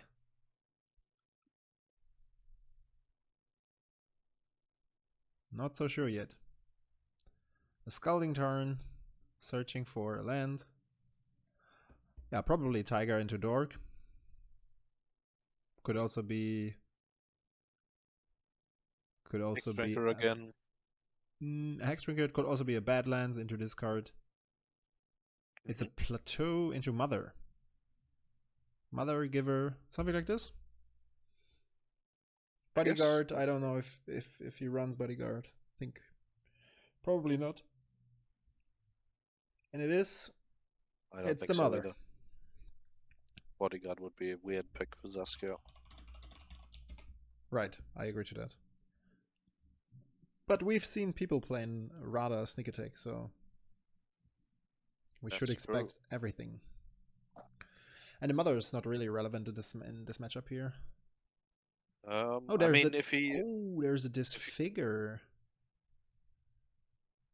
Is it a pen? No, that's a Profane Tutor. Ooh, that's great. Could lead to a win here. Yep. That is a good setup to win 2 turns from now. Unless the opponent plays Dranif. That's correct. I am not sure how likely that is. We see no attack with the Mother. Interesting. Yeah. I think it's fine to not attack with the Mother. I think it's not really relevant to have the Mother here in this matchup. I mean, the Inalla player has a Disfigure in hand. I saw that. But I don't know if Saskia can anticipate that. So we've seen a fetch. And for 2 mana... A Merchant Scroll. Aha. A Merchant Scroll? Yeah, he plays a Merchant Scroll. When we tested, it was always very... yeah. I guess it's for Days of Force most of the time. Sometimes. Yeah, you can also search for Chain of Vapor, have some interaction. And you find Brain Freeze as well. It's not bad. I wasn't too convinced of the card. Hi, Grist fanboy. I'm not sure if anyone's playing Grist. I think not. I didn't see any in the top 32.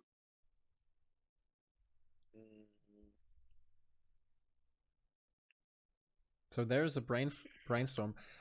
Yesterday he was on stream as well, and that's the second time I guess that that I see him choosing the brainstorm.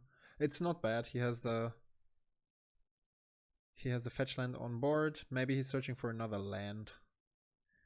That could be the case, yeah. He's not really in a hurry to go off next turn. I mean, he has the Profane Tutor resolving next turn, so he could brainstorm in response to that and have a kind of free fetch in that sense. Yeah. We see a fetch. Right, he can. Oh, that I didn't think about that. Right, so he can brainstorm now. Yeah, you're right. Brainstorm now, maybe get another land, and the Profane Tutor will give the shuffle. That's cool. Yeah.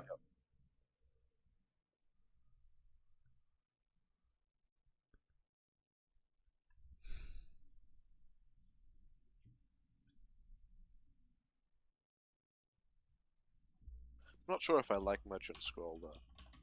Me neither. For that, because if you're playing it turn, I don't think there's anything you can get that like guarantees the setup for without another tutor. So if you play it turn 2 and then turn 3 you untap with the card that you got with the Merchant Scroll, you don't have a setup to win turn 4 if it's your only tutor. Right.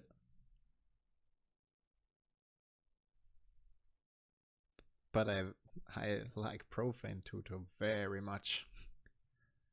Yeah, I think if you pull it on curve, and it might actually be correct in that sense because you're mulliganing to a tutor. You're mulliganing to a one card that lets you get a spell seeker that lets you win the game, and that's just another card that in your deck that lets you mulligan to that. Exactly, and also because like the timing for that spell, if you can suspend it on turn 2, is perfectly fine because on turn 4 you have 4 lands and you start to go off, and that's the turn at which you find your spell seeker. Exactly. So for if we're talking about Archon, for example, format in which decks like Alluran and Kenrith Breach, so the original Breach with Lion's Eye Diamond, are still legal, it might be too slow. Especially because it's a not a very good top deck, and so I'm curious, what is Stefan doing here? He has a ritual. I see a Rain of Filth in hand and a Dark Ritual. So he can even search for a Cabal Therapy. There's the Storm Count. He might have a Deadly Rollick in hand. The opponent. And he says, no. That may be the case, yep. No, I can't do anything. You got it. Good job. There we go. Okay. So that's a 2-1 for Inalla. So Stefan is in the finals. That's great. Maybe. Should be the other semi. Do you think so? That could be that late? I think they are. Okay, might be. Yeah, maybe they have said we want to have both on stream. So we're presenting them later on to have more content on the camera, which is cool. But that's definitely not the final round yet.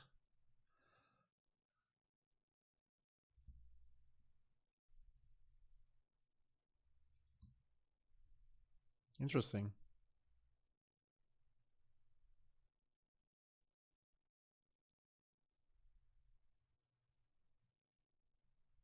I guess it kind of makes sense since the finalists they might have agreed to that. Maybe the finalists are all here with friends who didn't make it to day 2, so they're taking part in the rebound event anyway, so they have a bit more time. Might be the case. Yep. Exactly, because they can't now. If they lose now, they can't get into the rebound anyway, and then they just have to watch for a few hours, so they might just be. Hey Leon, nice to have you here. Azurios Arrestar. That's. Oh, it shouldn't be the rebound. I'm just saying that this match, I'm guessing, should have been parallel with the match we just watched between Inalla and Saskia. But they might have delayed it so that they can have them on stream.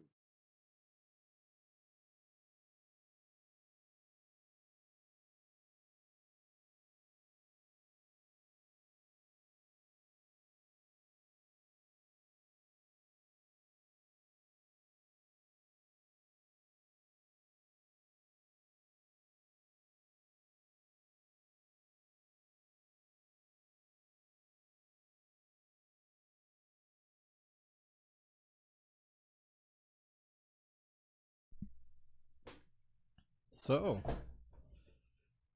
that's also, I mean, it's a cool way of keeping the stream busy, right? Because we don't have to wait for this matchup to be finished, and people are not staying around and waiting. So he passes the turn. There was a mono black deck here in the top 8 with Tevesh and Miara. I think which is kind of good prepared against both strategies, but I don't think that you could design Turok in a way. Okay, you can play an NPC as well with Turok instead of those two, but then you have the problem of getting out of card advantage. Or Turok is an aggro deck. Yeah. And I'm not sure if it's good enough to play against at least the Inalla Ragavan meta. I think that's just so much better.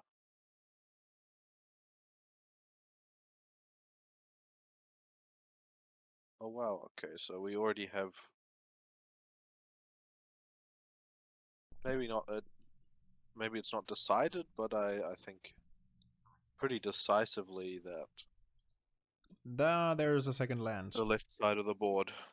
Oh, okay, yep. The left side of the board is looking a bit stronger at the moment. That's right. There's the original Ragavan source with Karizev and the small edition, our beloved monkey. And I think the player on the right, am I correct that this is the Grand Prix player? J-Rock, he's called? Bal, maybe you can confirm that. I think he's attending here again.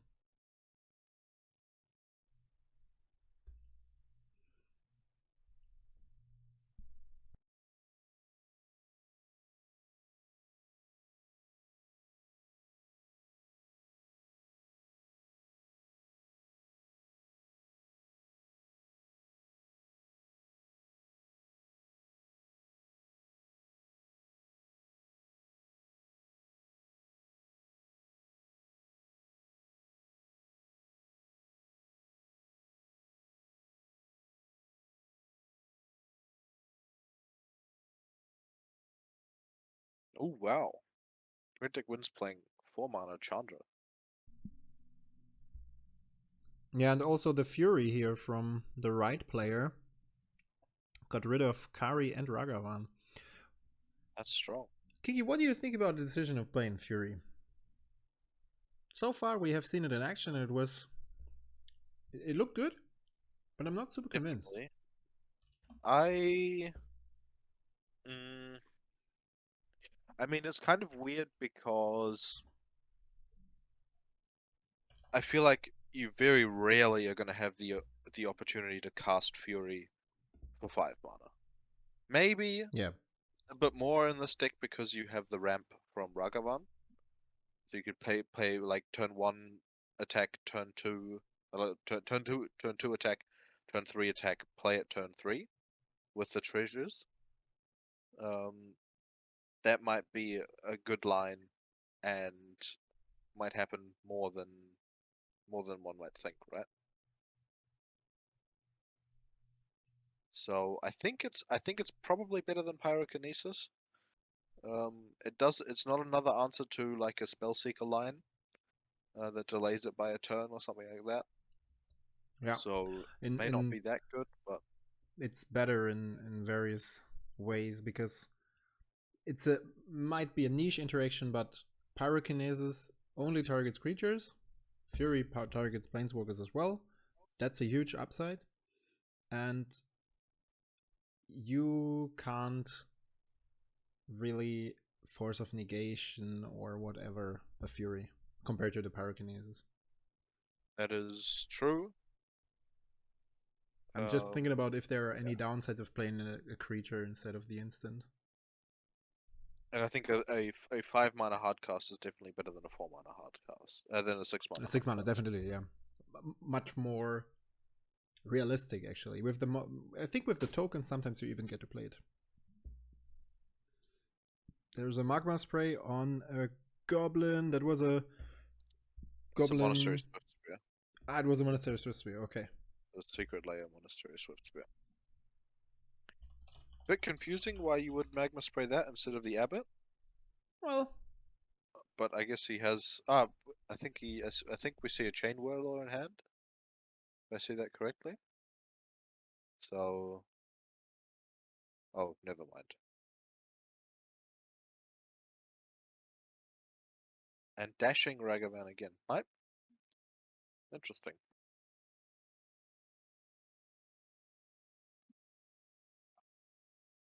I guess dashing is okay when you're expecting like sorcery speed removal, paying 2 mana every time instead of playing the increasing amounts of command attacks. I think it's funny that here again we see the Soul Guide Lantern. How people prepared for Inalla again. Yep.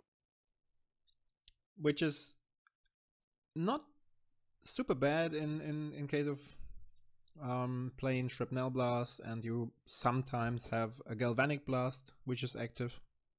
That's why you see both players are playing Great Furnace as well. So there is a Planeswalker. Is it a Koth? I think it's a Koth. Yes. Koth of the Hammer. A boom. Boom, boom.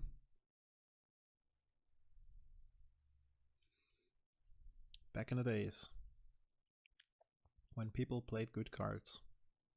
Bit nostalgic to me. I mean, Koth is a good card. Might even be better in this deck since you kind of, even at 3 lands, you have situations where you still have the treasure from Ragavan and that lets you play it. So, yep, there's a Magma Jet targeting the Koth.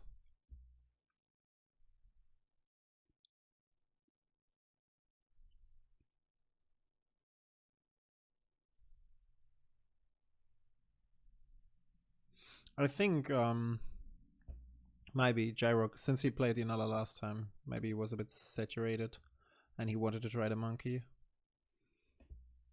It's definitely tempting to play the monkey, I would say, because there are not many situations in which you would go on a tournament with Red Egg wins, and most people like to play it.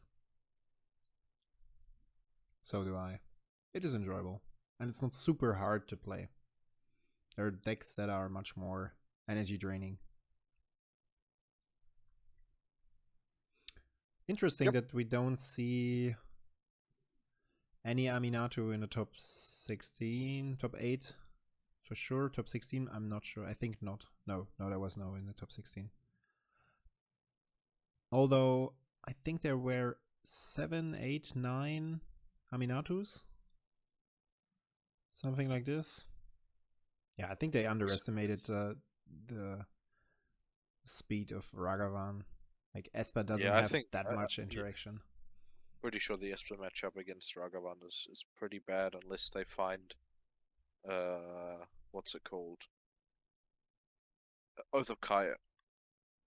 That kind of swings the matchup pretty strongly. Right.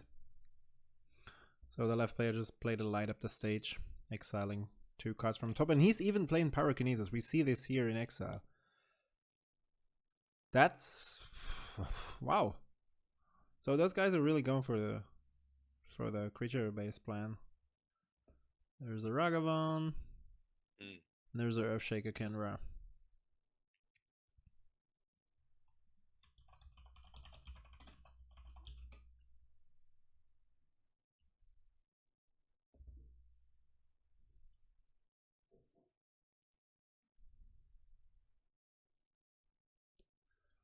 Pyrokinesis kills both creatures. I think that's okay. There's a counter. Hardcast. From exile. And it was just in his hand? Or no, it was exiled with light up the stage. Ah, okay. Yep. And he even got to lay down the land, I guess. I think it looks good. Looks better for the left player. It's been very swingy so far. Yeah. So but the right player has 6 cards. No, in graveyard. Has 0 cards in hand. Left player has 1 card in hand. So he can't Most interact with the players monkey. top deck. And the... Ah, it's a Scab Clan Berserker on battlefield. Yep. I thought it was a Ragavan. Okay. No, it's a Scab Clan Berserker. So Ragavan's in he's the zone. dashing him, and that's insane, because in the mirror, you exile the top card, and you're very likely to be able to play that. And it's a Blood Moon. Okay. Would have been a bad top deck for the other player. Okay. That was a fast flip. I'm not sure if it's a useful card.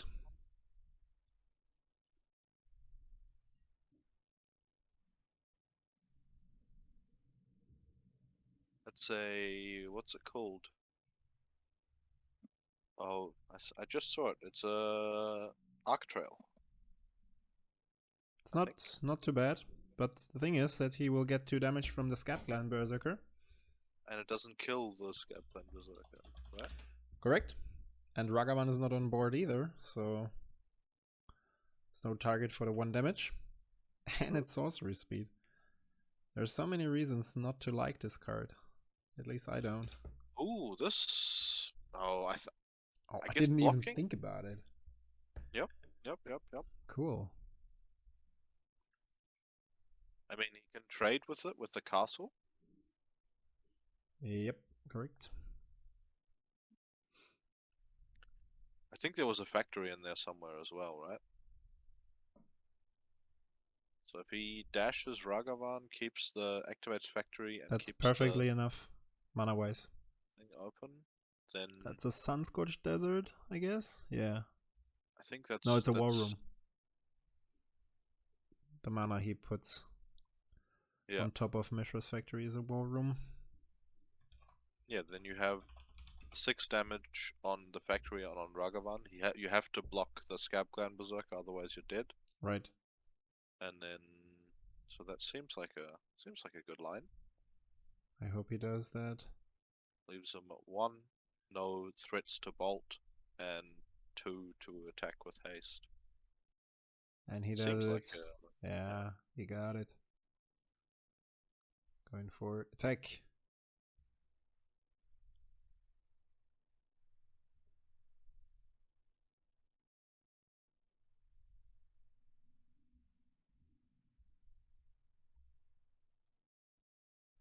He knows that he has to block that one. He's not activating the castle? And there's a Slaying Fire from the top. Okay. Yeah, that's it. Was a bit of a gamble. Maybe he had something else in hand. see what he just showed from hand, but that seemed like very risky. To not trade there? If the opponent... The thing is gone. If the opponent has a shock and pulls a 4 damage spell, then you're just dead, right? On the backswing. I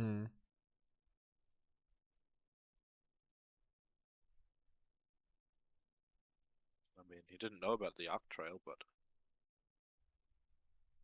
I feel like trading away the creature seems correct there. Rather than blind flipping Ragavan. Right.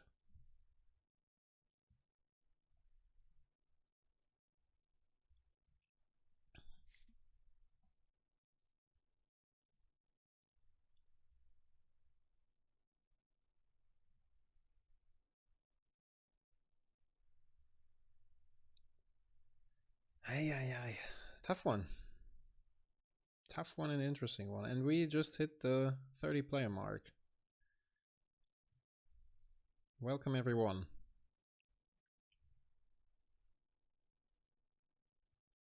Yeah, kill you with your card.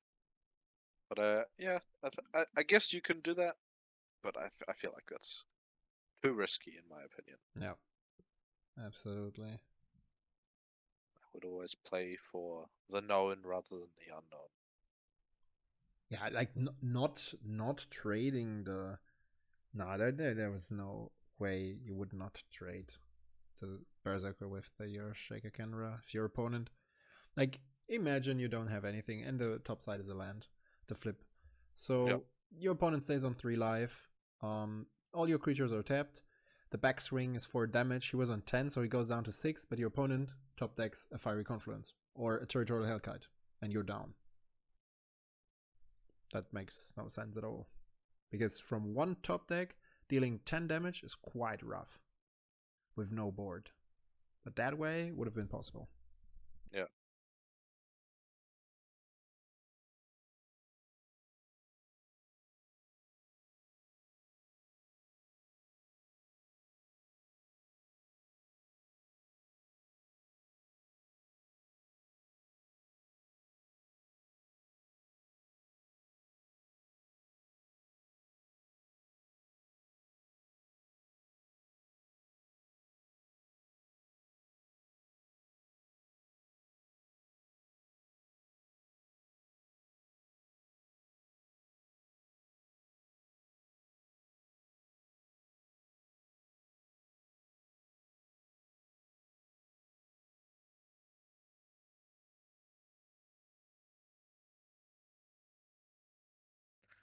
Okay, looks like no mulligans from either player, both on 7. But we're still game 1. We're game 2 now, right? Correct. And the right side player started last time as well. Yep. Now he lost, so he can search. But he already started, so. But I think he kept. I saw more lands in his hand this time around, so maybe the matchup won't be as awkward. The Fury was a really good top deck, but he Definitely somehow. I mean, as you said during the game, the left player managed to get an advantage of this situation with Ragavan and Kari on board. Yep.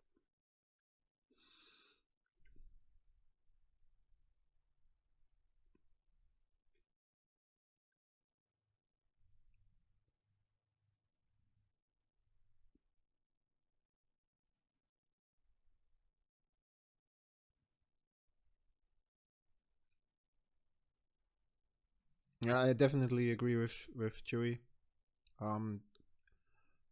There's no point in not activating the castle to trade with the creature and deal 2 more damage.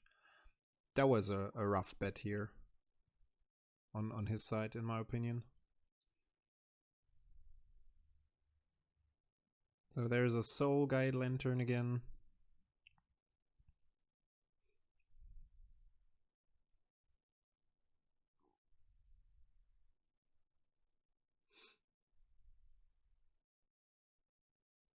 It's a Robber of the Rich. and a go. Okay. I guess you're on the defensive here. That's always. I understand the difficulty of that decision, but any shock from. Yeah, there we go.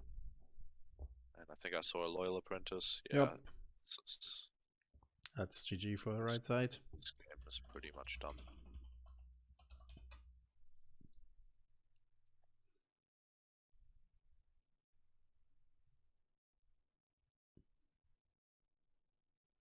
That's right, Rob, but with that requires the card to be in hand. That was in hand to be useful. We don't know what was the card from the right player, but that would have he would have. I think. Yeah, exactly. 10 life is not so much. I think the gamble of flipping the lethal spell off your opponent's library is not worth the not killing their creature.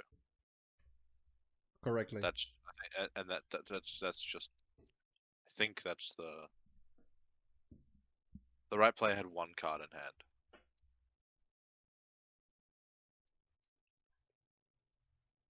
He just had the pyrokinesis, but the what's it called?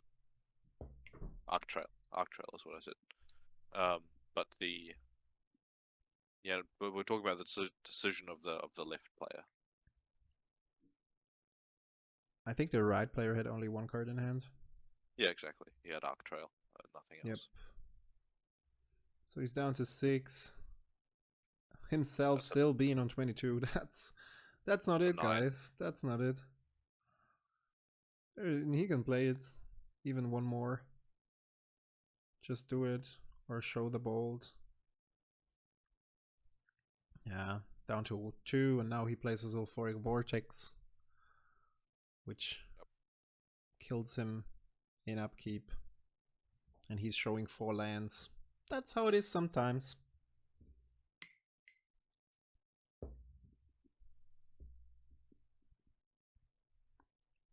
This matchup really is a coin flip. And the autofocus has some problem again. Yeah, and as we saw there, going on the defensive by like trying to play a blocker or something when you're on the draw, just doesn't work. No. Trying to trade away the Ragavan, you have to keep a hand that, if you're going to be defensive, you have to keep a hand that kills the turn 1 Ragavan and whatever play comes afterwards, and then has enough to kind of has enough fuel to win. But that's probably pretty hard if you imagine that most players, it's a guess from my side regarding the left player, but if you assume that most players have involved more creatures or trying to reach their goal through creature-based damage, you don't feature that many shocks and stuff or cheap interaction. So it's probably not that easy. Yep. And then you will encounter those situations at which you lay down a blocker, or you're forced to lay down a blocker, and you pray for your opponent not to have it, which is sometimes completely insane or not realistic, since the right player had like 6 cards in hand or something.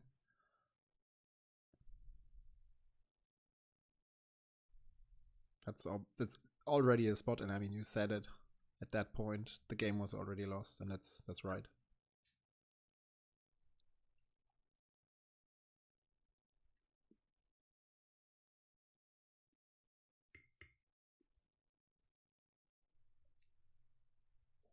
I think a spell-based variant would have performed better versus the creature-based variant.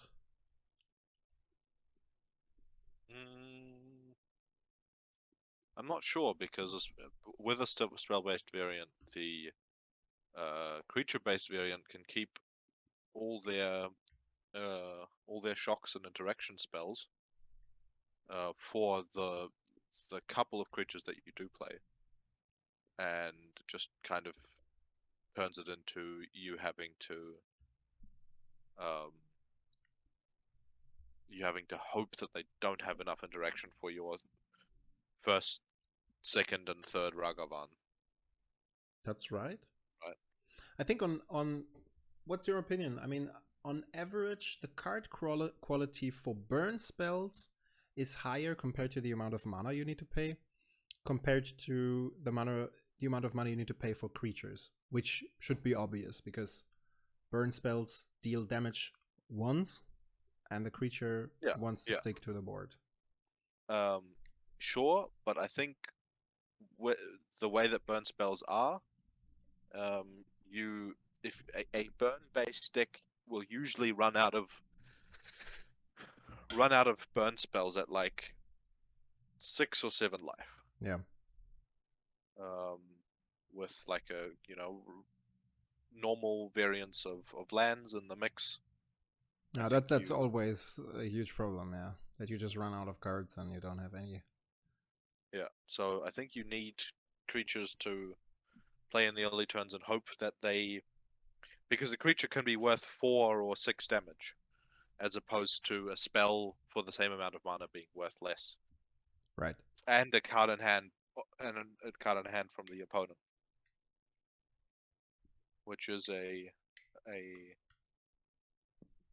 valuable thing if you end up taking a card in their hand that doesn't interact with your later threats.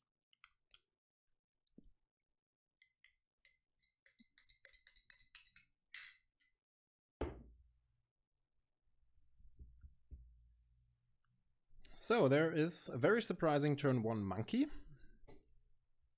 followed by a very surprising turn 1 monkey.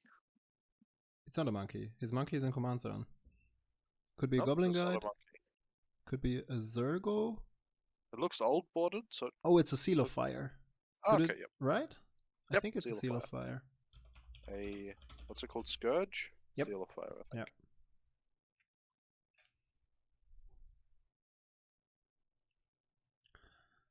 Oh, I haven't seen that printing before. Yeah, that's a newer one. What is it? Oh, the arm is up. Okay, it looked like it was a amputated arm. Right. So there's a decision making now. Do I play my quote unquote infinite resource from the command zone? I mean, this is an interesting difference between the Kari and the Ragavan deck. Playing a 4-mana Kari seems kind of okay. Playing a 3-mana Ragavan feels really bad most of the time, I I think. think it's quite the opposite. I mean, yeah, it's Really? not great, but because of situations like this, right? A 4-mana Kari can't get magma jetted or shocked. that's right. In terms of tempo play, it's way worse. I agree with that, but the card quality. I mean, I'm still not really in favor of, or let's rephrase that. If Ragavan would stick to the format, I think there would still be a world in which people continue to play Kariza for obvious reasons, especially if people decide to tech against Ragavan. I'm pretty sure I just often. saw an Arc Trail in the right player's hand. Could I be. feel like that's a really suboptimal decision. Not going, if that is an Arc Trail, not going face. Yeah, that is an Arc Trail. Not going faced with the Magma Jet and then Arc Trailing in. Right. What is that kind of creature? That's the Seasoned Pyromancer. Is it? Yeah. Oh, yo. Interesting. Pitching a Shadow Skull smashing.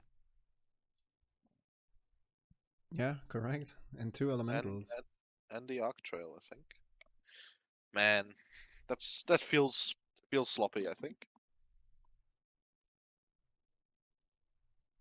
And a Goblin Chainwhirler. That's great. That's great. And now there needs to be a Fork Bolt.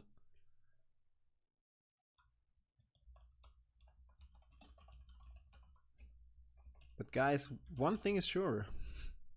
Ragavan will enter the finals. That's true. Let's see if the Ragavan in the finals will find their Spikefield hazards to disrupt Stefan, or Stefan pulls through. You never know.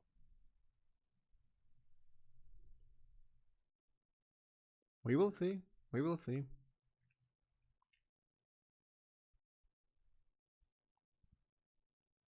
So there's an Abbot. A what? Abbot. Abbott. Okay. Abbot. not a bot. Abbot. Right. Those are things Such that a strange key. post Strange. messages and I should rather say chat. Carol Keep. Sorry? What do you say? Nothing. About the chat? Nothing. A bot, yeah. So our chat is a bit lazy currently, or people are sleeping. I mean, matchup is not very... It's not very... It is interactive, but not very exciting.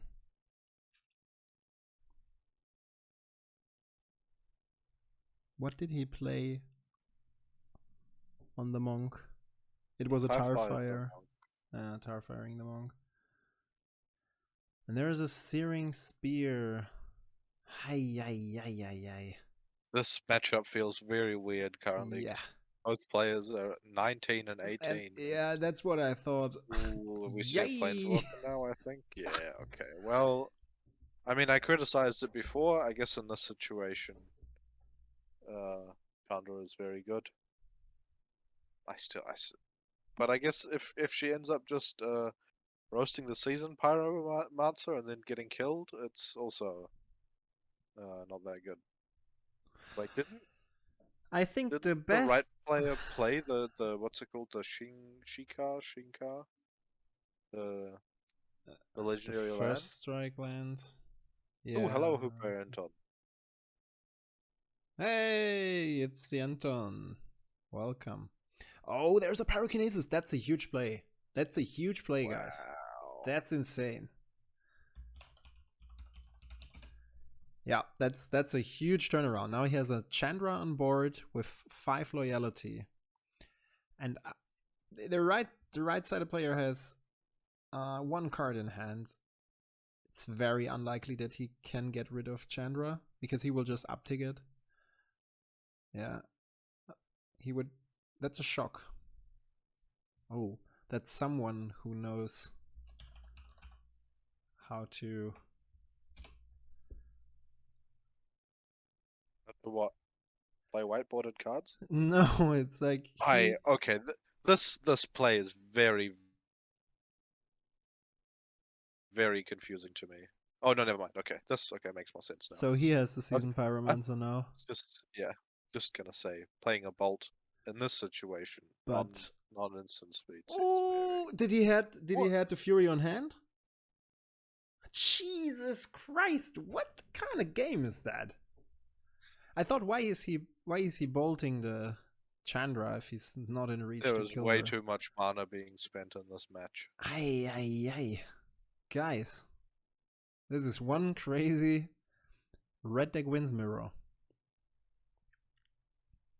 What's the Fury? Is the Fury a 3/3 double strike? Yes.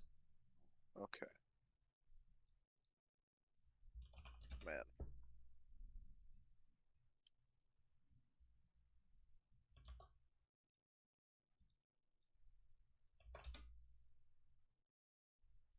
Oh, that's the wrong Fury. That's Elvish Fury. Elvish Fury.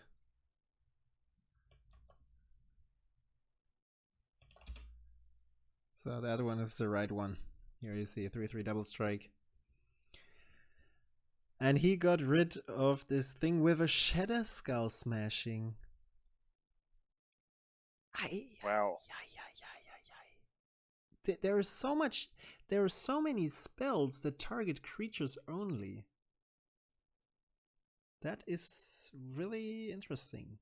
So, is there a world in which you do not attack with the Seasoned Pyromancer? Yes, because the opponent can dash in Ragavan. Okay.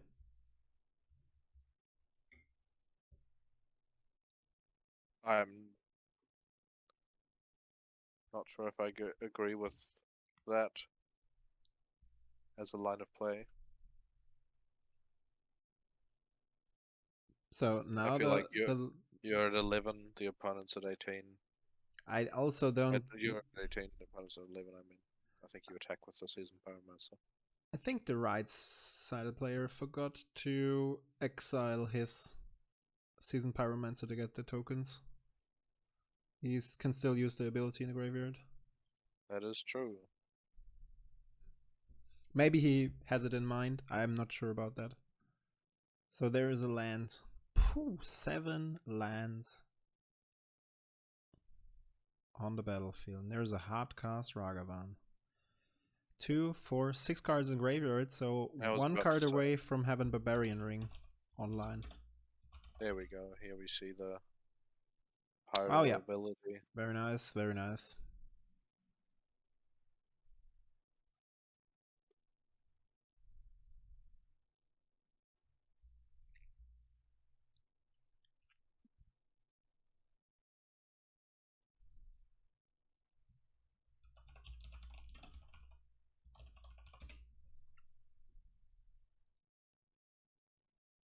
At least 2 creatures. And that's a Slaying Fire? And there's a dash for Ragavan. Oh, that's rough.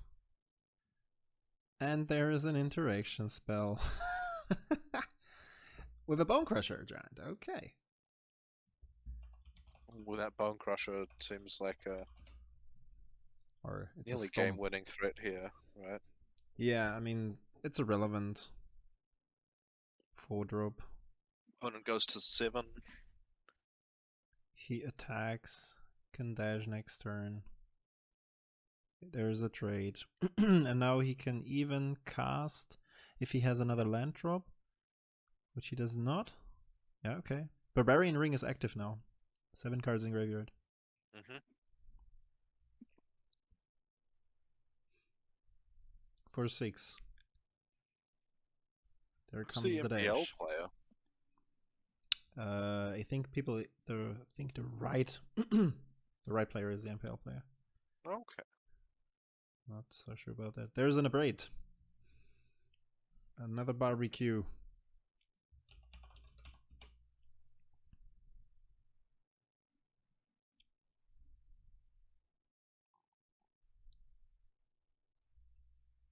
So that's how it is. I mean, there's one card in hand, and I think you just go for it, because he has the Seasoned Pyromancer ability as well to be safe against Ragavan dash. And if the opponent trades with the Bonecrusher Giant, you still have. I mean, I'm confused as to why you wouldn't be attacking with a Bone Crusher right now, because he's the life total difference is like 9 to 17. Yeah, right. So much has to happen. I guess I don't know why he is doing I that. wouldn't dash Ragavan right now, though. No, me neither. There's no point in doing so. Wow. Guess it gives you lots of lines to win next turn. Of course, but it's not needed to do that. Your opponent is not going to kill you. Yeah, you also have lethal on board for next turn, right? Absolutely, but I would have like with Bone Crusher attack, Barbarian Ring. Yeah. You also have lethal on board, right? It's not that big of a difference, I don't. And the opponent can't do anything anymore. Like, he has to put a blocker on the table. There's another land in his hand. It's insane the amount of lands those guys drop in a red deck wins. So there's a Soul Guide Lantern. He might exile the Seasoned Pyromancer, and the opponent did not use it so far. Yeah, that's it. 2-1 for the left player. Interesting. So we've got our players back. Looks like they're waiting for the go. I believe they've resolved mulligans from the way that they're sitting. I guess both players are keeping. So we'll see. The break is over. Seems like it. Looks like the monkey got his bananas. Likely.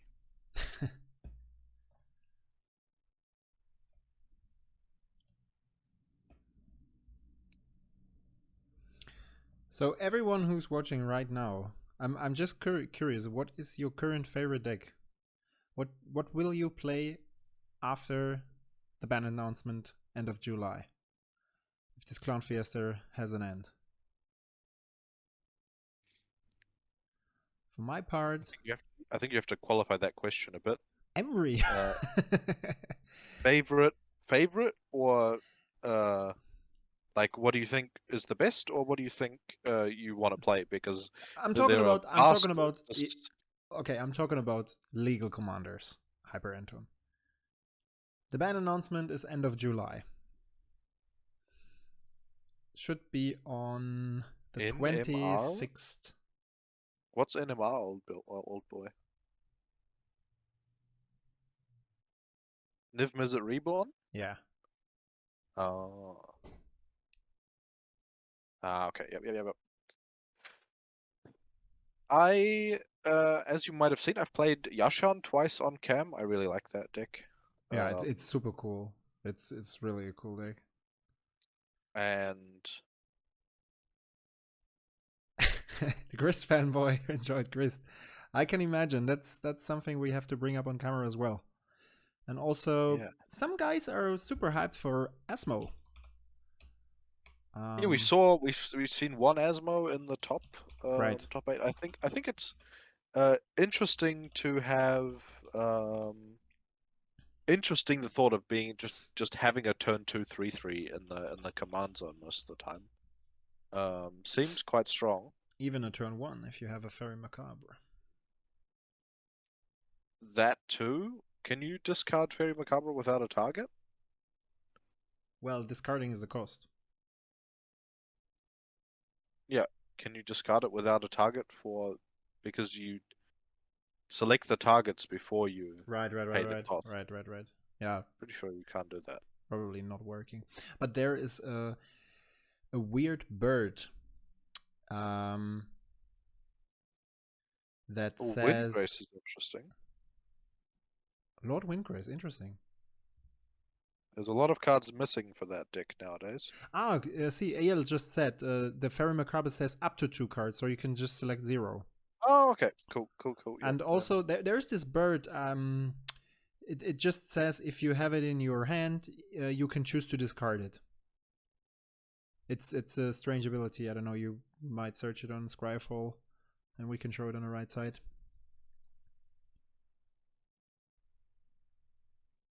if you have it in your hand, you can choose to discard it. Yeah, it's like you can discard from your hand. Maybe I did not rephrase the ability correctly. There's a Dragon Rage Channeler card we were talking about yesterday.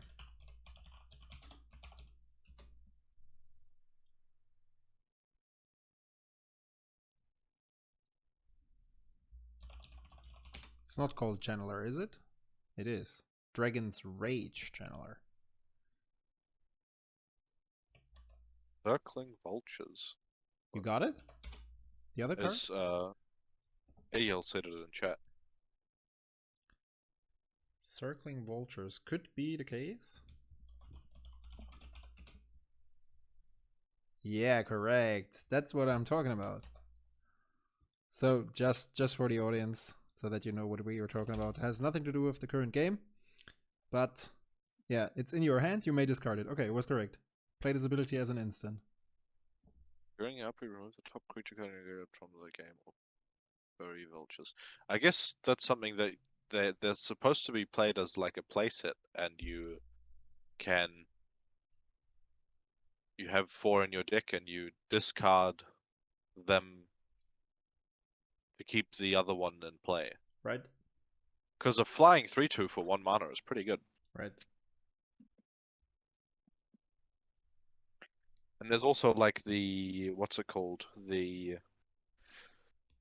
1 mana haste. The 2/2 flying haste with madness for 1. The Kitchen Seems Imp. pretty strong. Kitchen Imp or something like Kitchen that. Imp, yeah. And the Root Waller. So there are some very interesting lines in that deck, and there are some very interesting cards that like Squee and stuff like that have good interactions with being discarded, and um, the food ability that Asmo has is also very powerful, right? Right. Sacrificing 2 food to have an opponent's creature kill itself. Um, so Eventually. I think it's dealing damage to itself equal to the power, right? Yep. Yeah. So not always, but in most cases. In most cases. So there is a Flame Slash exiled with a light up the stage from the Ragavan player, and it's not very useful against Inalla. We have a Step through in hand. Yep, we have a wizard cycling, we have a finale of promise, which makes the line 1 mana easier.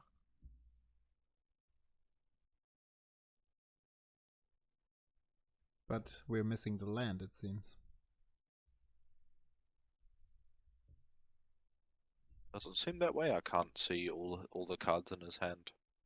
I think he already has a Spellseeker in hand. Oh, no, he does not. Okay. Otherwise, he would not do that. And there is a shock.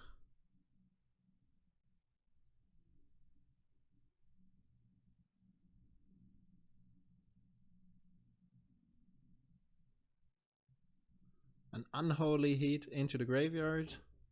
So we have instant and sorcery in graveyard because of Fire Blast.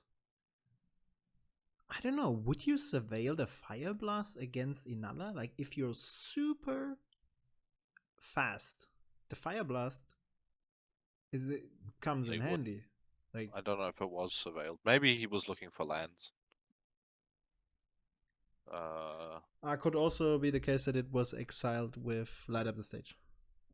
Because now No, it seems to be exiled. because the Fame's Flash is exiled, the Fire Blast is underneath it. Okay. The player is just having a bit of trouble placing the cards in a way that like we can see it properly. Yeah, can be the case. There's a Scab Clan Berserker. Oh, darn. And that's a problem. Because it would deal 2 damage. Is this a Mono League on the left side? I think it is. No, it's a force. Don't know what we're gonna see here. Yeah. He's pitching his search spell. Okay.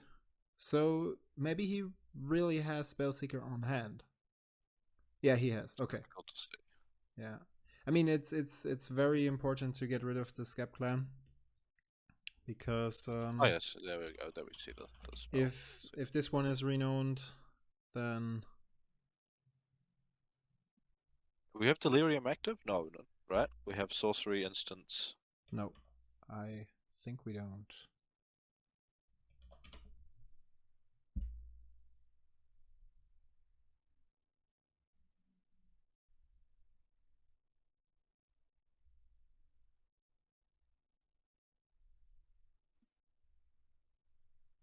And now he is thinking about the line.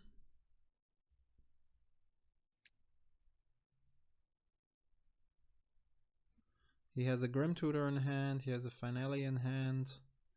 He might think about casting the Grim Tutor, searching for a land to be super safe next turn. And he's down to 11.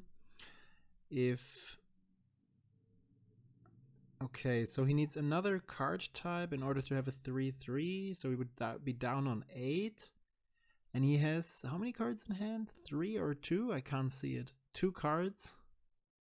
Looks like 2 cards. So 8 damage with 3 cards is possible. Yep. That's a tough decision here Stefan has to make.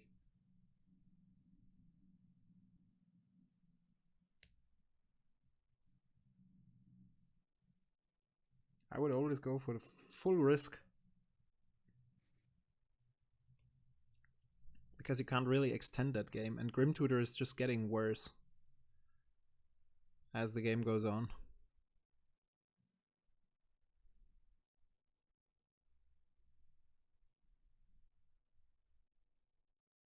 Ay. Tough decision there.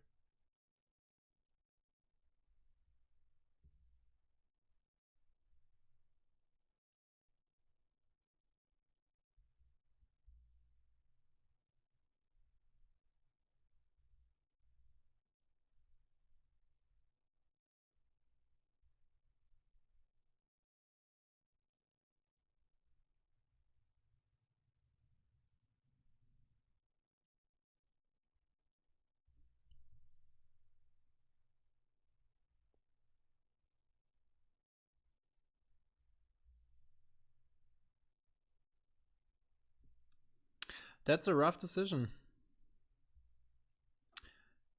It is. I mean, another problem is also that if he waits another turn, yeah, he goes for the Grim Tutor, probably searching for a land, and that's nothing the other player would be unhappy about. Yep.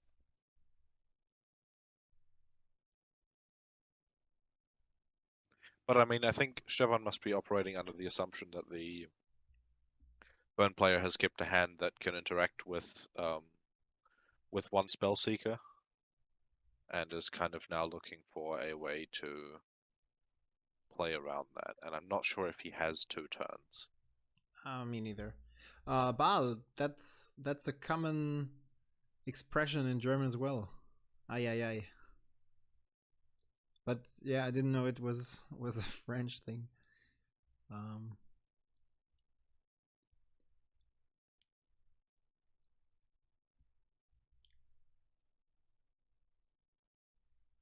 I think it might be yoinked from the French. Could be.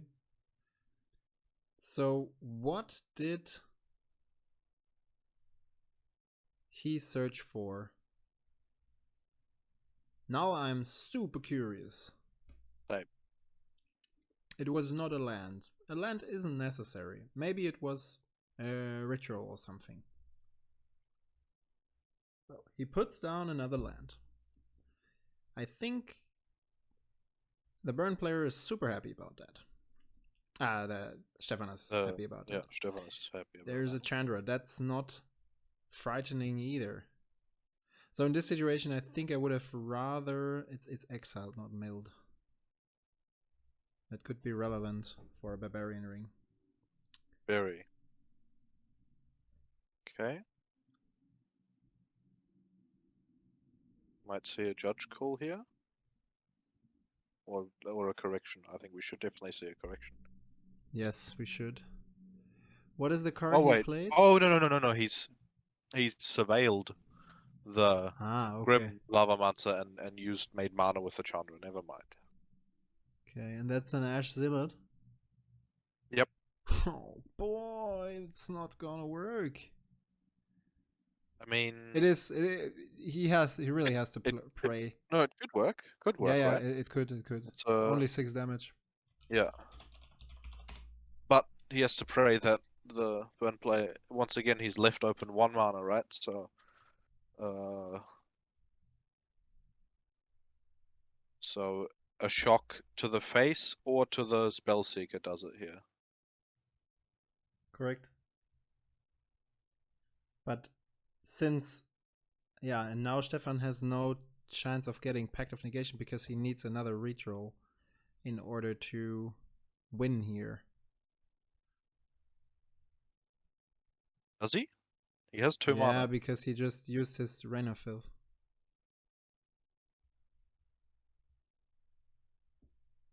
So in the end, he's 3 mana short for the complete line. Okay, well, we've got there's a good sign so far. The opponents let him go off. He has a DT in Graveyard. grave, which so is he might have a Diabolic Intent as a second tutor. The problem here is just that I think the maybe at some point Stefan can manage to get. Well, he has a finale in hand, right? Right. But So he needs a trigger to search for a redraw because he wasted a Rain of Filth. yeah, he's got Threshold online for Cabal Ritual, so he can make 3 mana that way. But the point is that he can just go through and take 6 damage with the Ash Zealot. He knows that Fire Blast is done, but if the opponent has a shock or whatever in hand, he needs Pact of Negation. Probably there is a Pact of Negation on top. I can't really see that. Would be in his favor. He really needs some interaction here. You get my point, right? Mm-hmm. Like usually if you have... Well, he has to get a burnt offering here, right? Yeah. Yeah. Usually if you have an additional... like one part of the combo in hand, you can search for something else.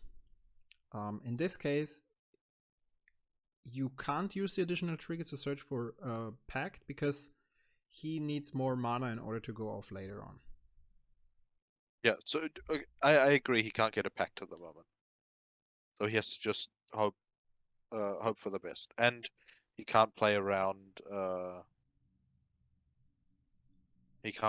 shock. He just has to hope that the opponent has been falsely representing a shock the whole time.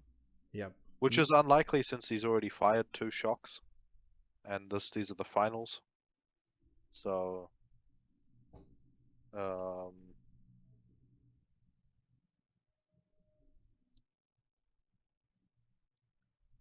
I don't see his hand.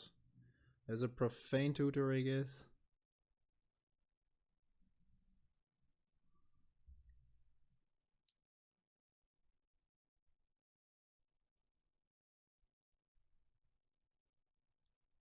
Has he casted X's 1 or X's 2? X equals 1. Okay. If he casted X's 2, he could have made mana with the Cabal Ritual, which makes more, I think. It's an unearth and the thing. And now, if the opponent has a shock, he could interact, which seems not to be the case. I think he would have already done so. Maybe he's waiting for him to play the tendrils, and then he's like, nope, I'm gonna take it away. Did he still have a copy of Spellseeker in play? Yeah, he did, right? Yes. Yep. But also because DT is in graveyard, he needs to show him that he's able to find the tendrils.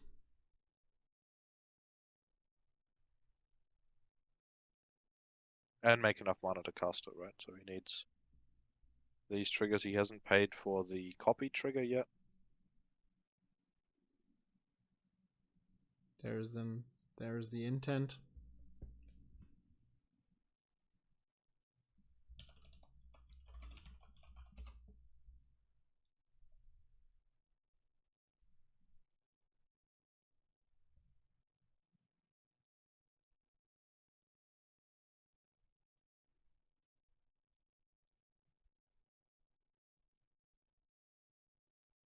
Okay, Rob says he probably has a ritual in hand. That could be the case, of course.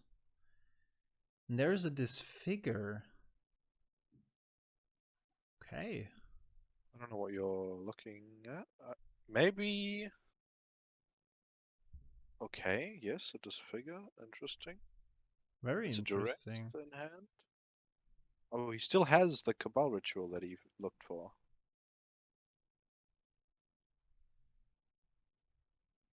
And So there's now that should be the tendrils. And the finish. In this situation, if I mean, you can still expect your opponent to have something. Here, I would have searched the the right, pact. he still has one extra mana to by sacrificing the command tower. But Yep, correct. yeah, very good. Okay, first game to chalk. Cool. Did he start? No, he did not. He Who was on the started? play. Okay. So Oh, boys, it's getting close.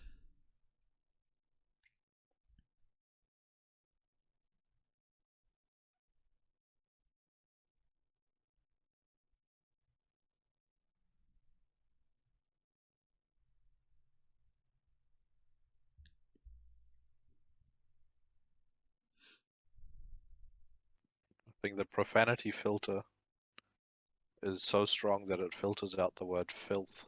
Yeah.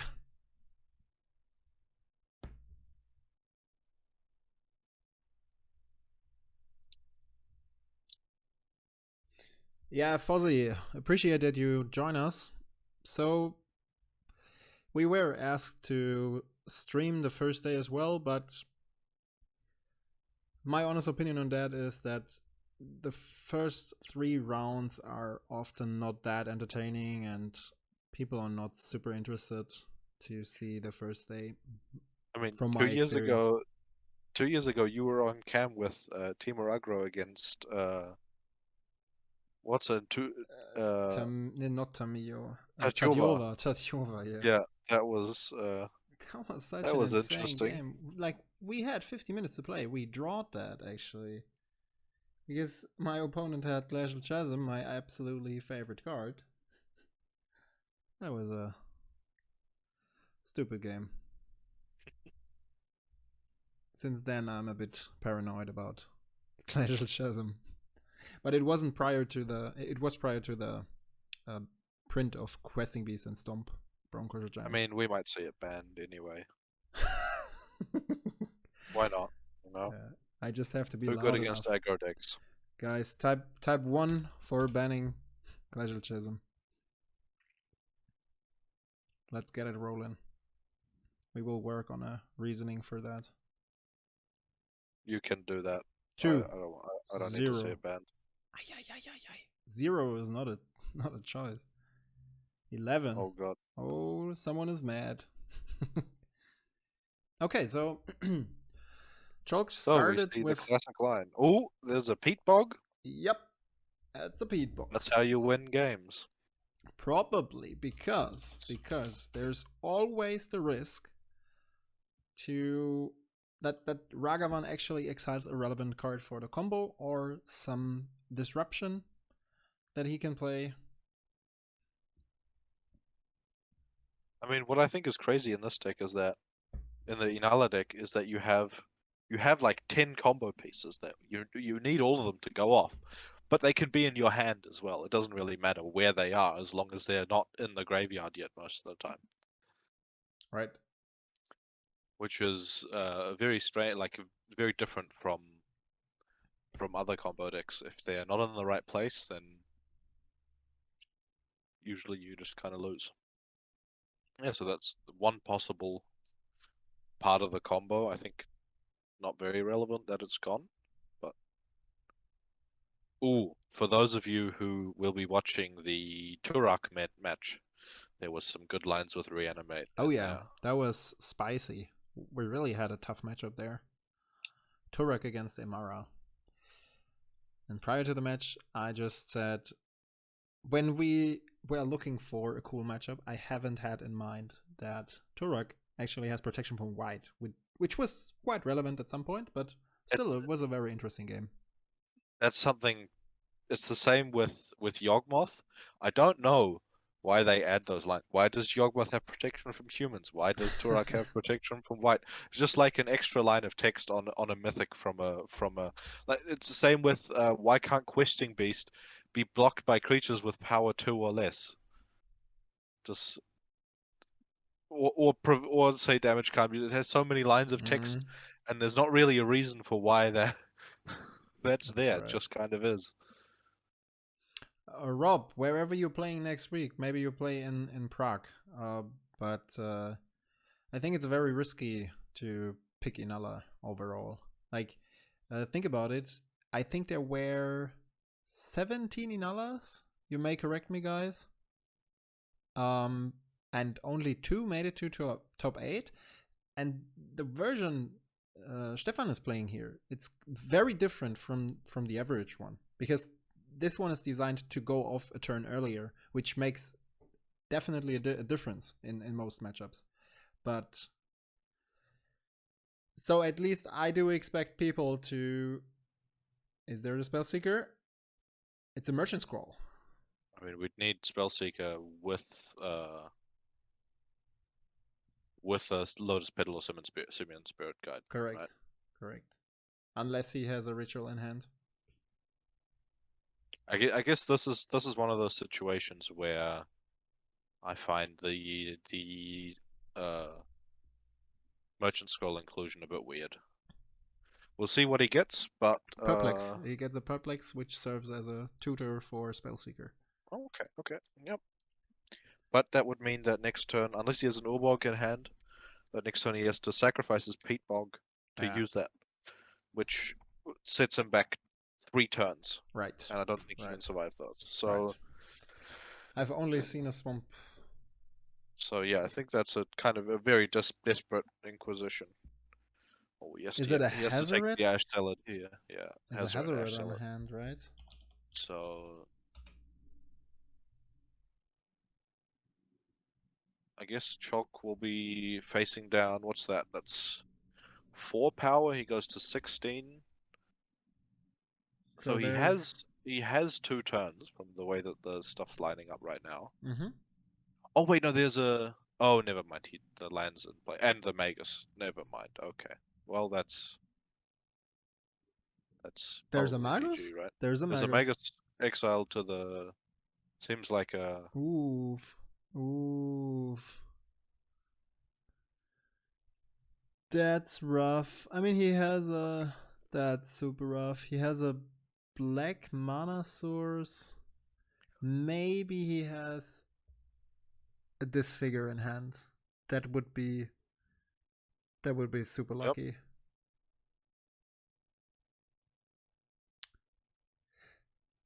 You're trying to build a more slightly tempo oriented Sviloon. Yeah, you can do that. A few guys, like when we showed the matchup here, that was the other deck that I played against Lonas. Oh, that's insane. That's a good toxic. That's a good toxic. Insane. Woohoo! Sweet mama. Getting rid of 4 creatures. Got a snare. Wow. A snare, a scalding tarn, and a perplex in hand, and 1 more card. Wow.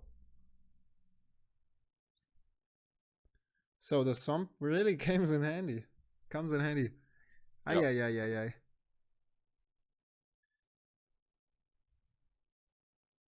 And you keep the counter in bulk, right? Which is super relevant here. Yep. That's great. That means that he can search with perplex. He's already paid the life, right? Yeah. I think he has, yeah. Yeah. And the opponent has... but he has 3 cards in hand. One is Hazoret. But Hazoret can't attack. And the other one's Abbott, so it doesn't have haste either. So I think it's looking good. Yeah, not yet sure, completely sure. Oh, I think he might be the red deck wins player might have been debating whether he wants to crack the courier. He had any... he has that treasure token.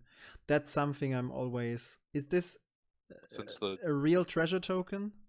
I hope so. Because that's something I never understand. Like you go for a bigger tournament, and I think it's your duty to represent the board state correctly. If you play a commander that creates treasure tokens, you should at least bring a treasure token to the event. But I'm not sure. Maybe that's a treasure token, and it looks like a treasure token. I don't know the artwork, but we've seen such situations at which people always create. Yeah, let's say they create treasure tokens, and then people bring a clue. That's just not very nice for the overall. There is a Demon Machinations in hand as well. This is going... I think it's going to be a close one. Definitely. Maybe he's lucky. I don't see what the cards on the left are, but I think this looks to me like it's just pray that the opponent doesn't can't get low enough in hand to attack with Hazoret. Rob, you're right. There were 3 Inalla in top 8. Yeah. I don't know. I think it's Was it 3 Inalla, 2? Yeah, there was 1 mirror match.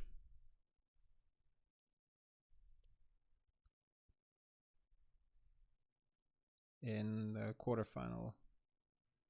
So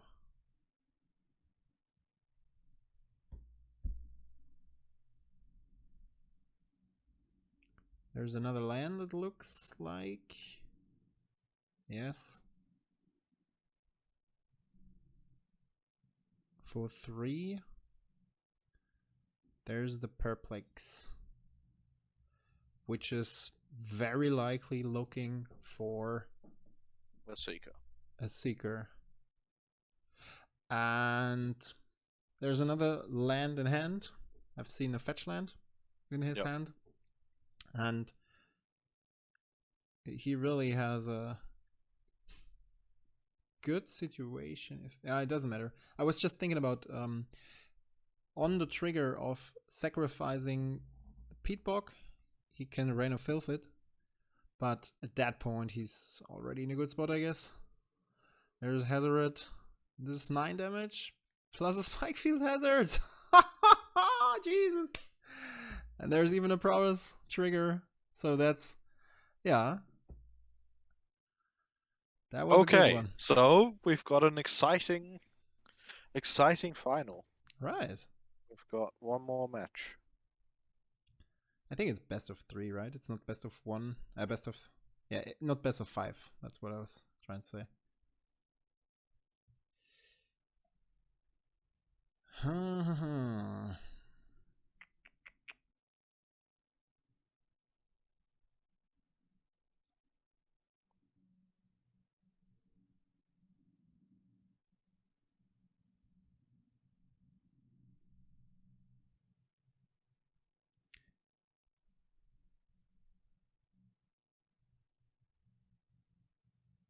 Yeah, I mean, playing the Inalla deck is... I've spent some time playing it recently, and you're living on the edge. It is... I don't know, it's also not very enjoyable to me, but that's a subjective thing. Because the lines are very similar. The lines are very straightforward and similar, and I think the getting to the breach combo, it's so far away Yeah. that it's unlikely that you'd ever get there. And you interact with the opponent so little that it's also very unlikely that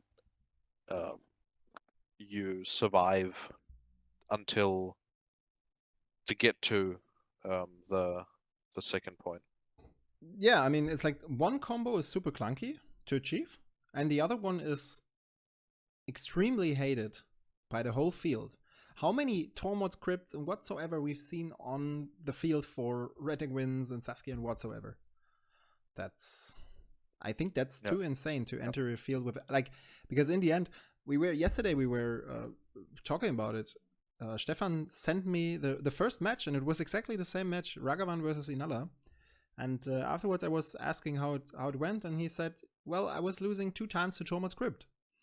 And I think I would be completely tilted if I choose to play a good deck, or probably the best deck in the current meta game, but I just can't make it because my opponents randomly boarded so much hate just in order to not make me win a game. I guess it's not random, but it's but it is, yeah, it kind of is difficult to justify in a sense. I think if you're expecting a meta like that, I always find it weird to board enough cards in the 99 to deal with that. I think it's much better to play something something like Clothis, which where the commander has an aspect that's already difficult to beat for both of those strong meta decks. And the way the top 32 looked, I suspect that a lot of people boarded Graveyard Hate to take care of Inalla, but not Ragavan, and then had Graveyard Hate to try and deal with Inalla, right? Yeah, and then you face the burn deck, yeah. To try and deal with Ragavan, exactly. I think you lose a lot of games against Ragavan if you have like a Tormod script and a Relic of Progenitors in hand, in the starting hand. Those chicks just don't care about something like that, right? I mean, we will see how it goes next week. Will be interesting. Yep. Kalitas is a cool card, yeah. So that's actually a commander that works good against both strategies. But Stefan is down to 5. That's the DT in hand. Oh, never mind. That was a. Yeah, your video is a bit ahead of mine since I'm watching the stream. Our stream, not the. Okay. Yep. The French stream.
The question today is, who's going to be the 2021 champion?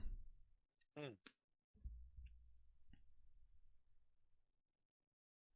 mean, you'd hope it wouldn't come down to a low mulligan on one side. As the Yeah. 1996 world champion. That's the 1996, yeah. Yeah. Well, the 2021 isn't printed yet. Interesting factoid about that card. The guy who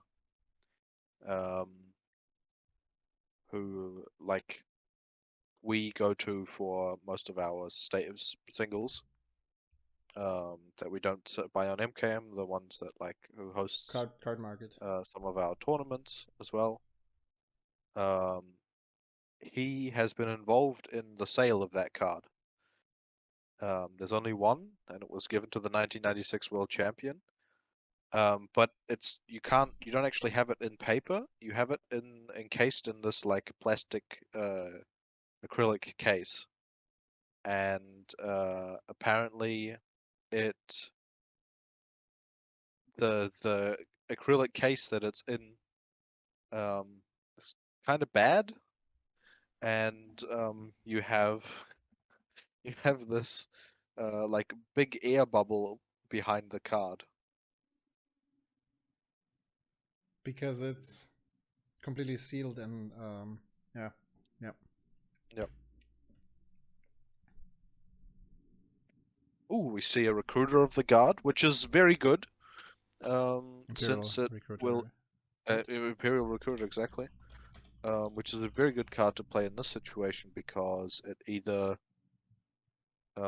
it finds Spellseeker, but it also represents a blocker for Ragavan, or it needs to get shocked, which is gonna which will take some And there's the tempo pyrostatic away from pillar. the opponent.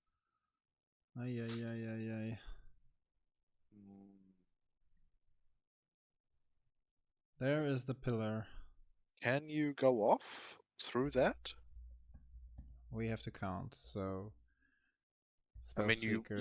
you're attempting to get to storm count 10, right? Yeah, So, you count.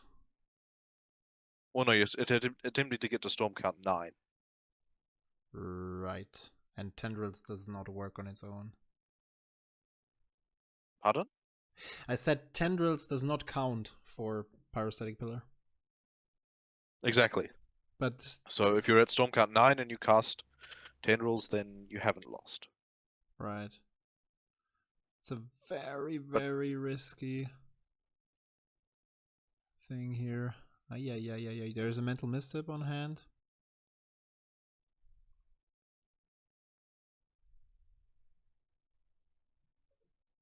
Yeah, I think I would block that as well. Yeah. wait, is he not attacking with Ragavan? No, because he don't want to lose the recruiter, I guess. He don't want to lose the monkey. But if Ragavan casts 9 spells now He can to still get to have. storm down, Yeah, but he he can goes still to have. 1. Yeah, but he can still have a shock, a bolt, whatever.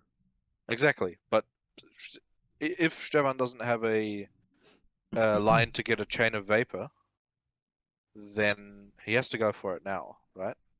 Correct? Oh, never mind. Okay. Nope. The fetch land takes him to 18, which means he can't storm off anyway. Yeah, I think he has. So he probably has some of those spells in hand. That would be the best case for him. Throw a Rain of Filth in hand. Well, he might be able to just. He might be able to just get. I think. Yeah, he can With the get through. misstep in hand, He can I think it cast might a be Rain of doable, actually. Filth now, and that's what I meant. He can even. No! Oh, I would not do that. Pardon? Oh, okay, you're too far ahead.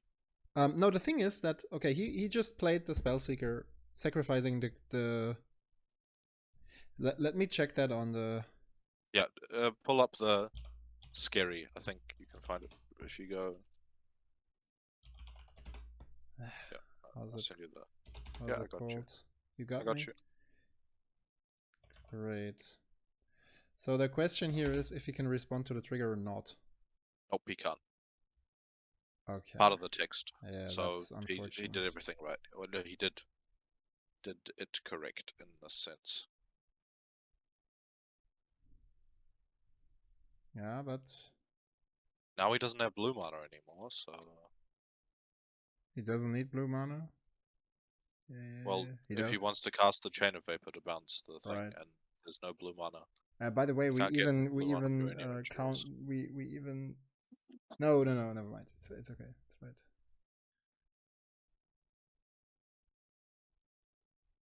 So there's a pillar.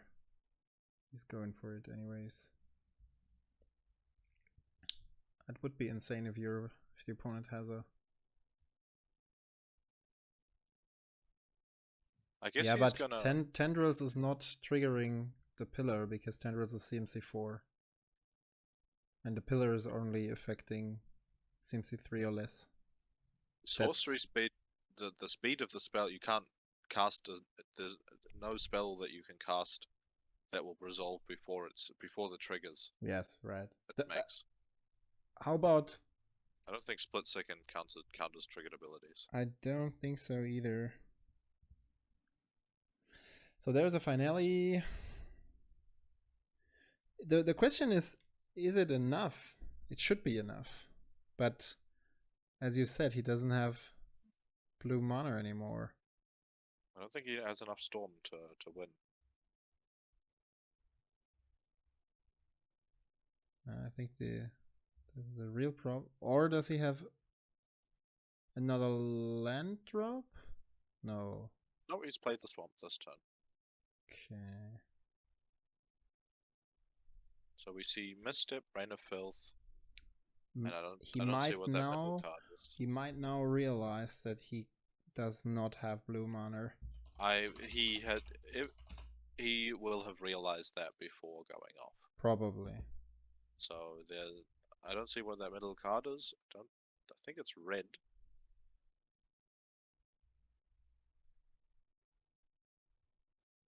Have we seen the bolt in hand, or I think there's no bolt.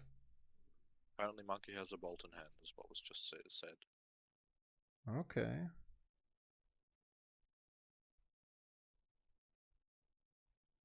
Rain of Filth going down to 10.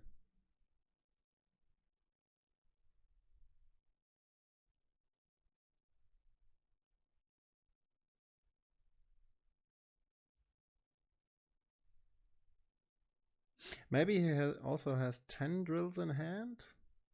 No. I didn't see it either. That would be great. That would be great. Tendrils is old and black bordered, so I would have seen that. But I'm guessing.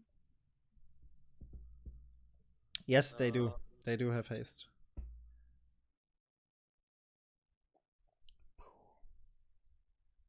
One, two, three. So he's down to 2. Ay, ay, ay.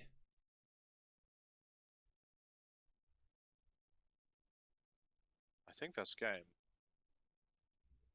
Or did he cast it for CMC4?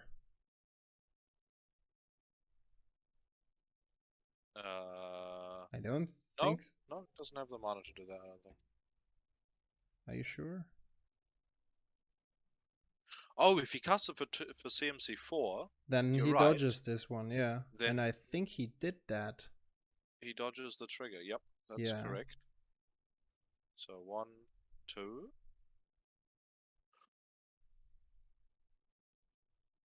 He has 4 mana left.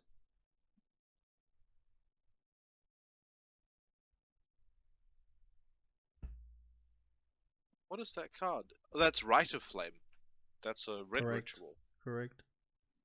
But he can't cast that.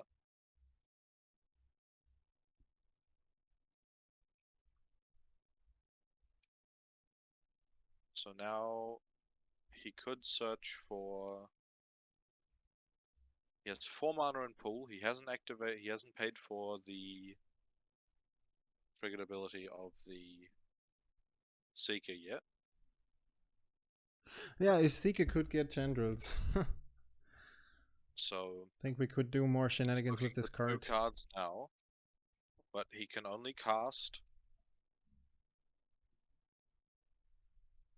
Yeah, it definitely is Bal. This is like super well summed up after all. Like having the hate piece against Inalla, and Inalla is desperately trying to fight against it.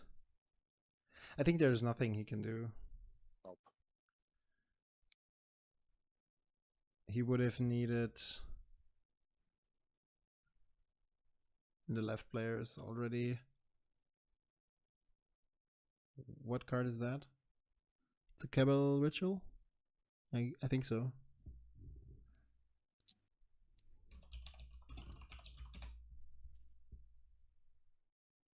But that doesn't really help.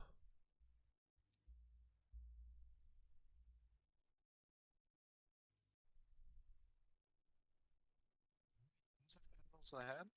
Sorry? Maybe he does have tendrils in hand? No, he has Rite of Flame and Mental Misstep. Exactly. We know that. But he can't cast both. It's not gonna work.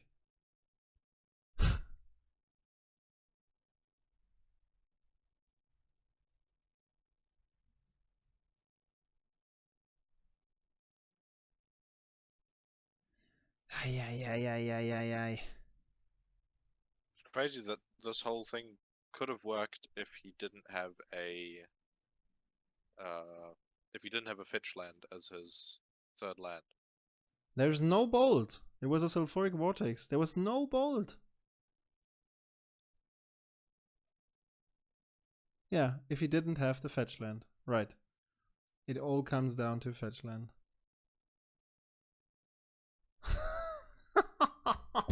Guys, that was one crazy match. So that's 2-1 for the Ragavan player.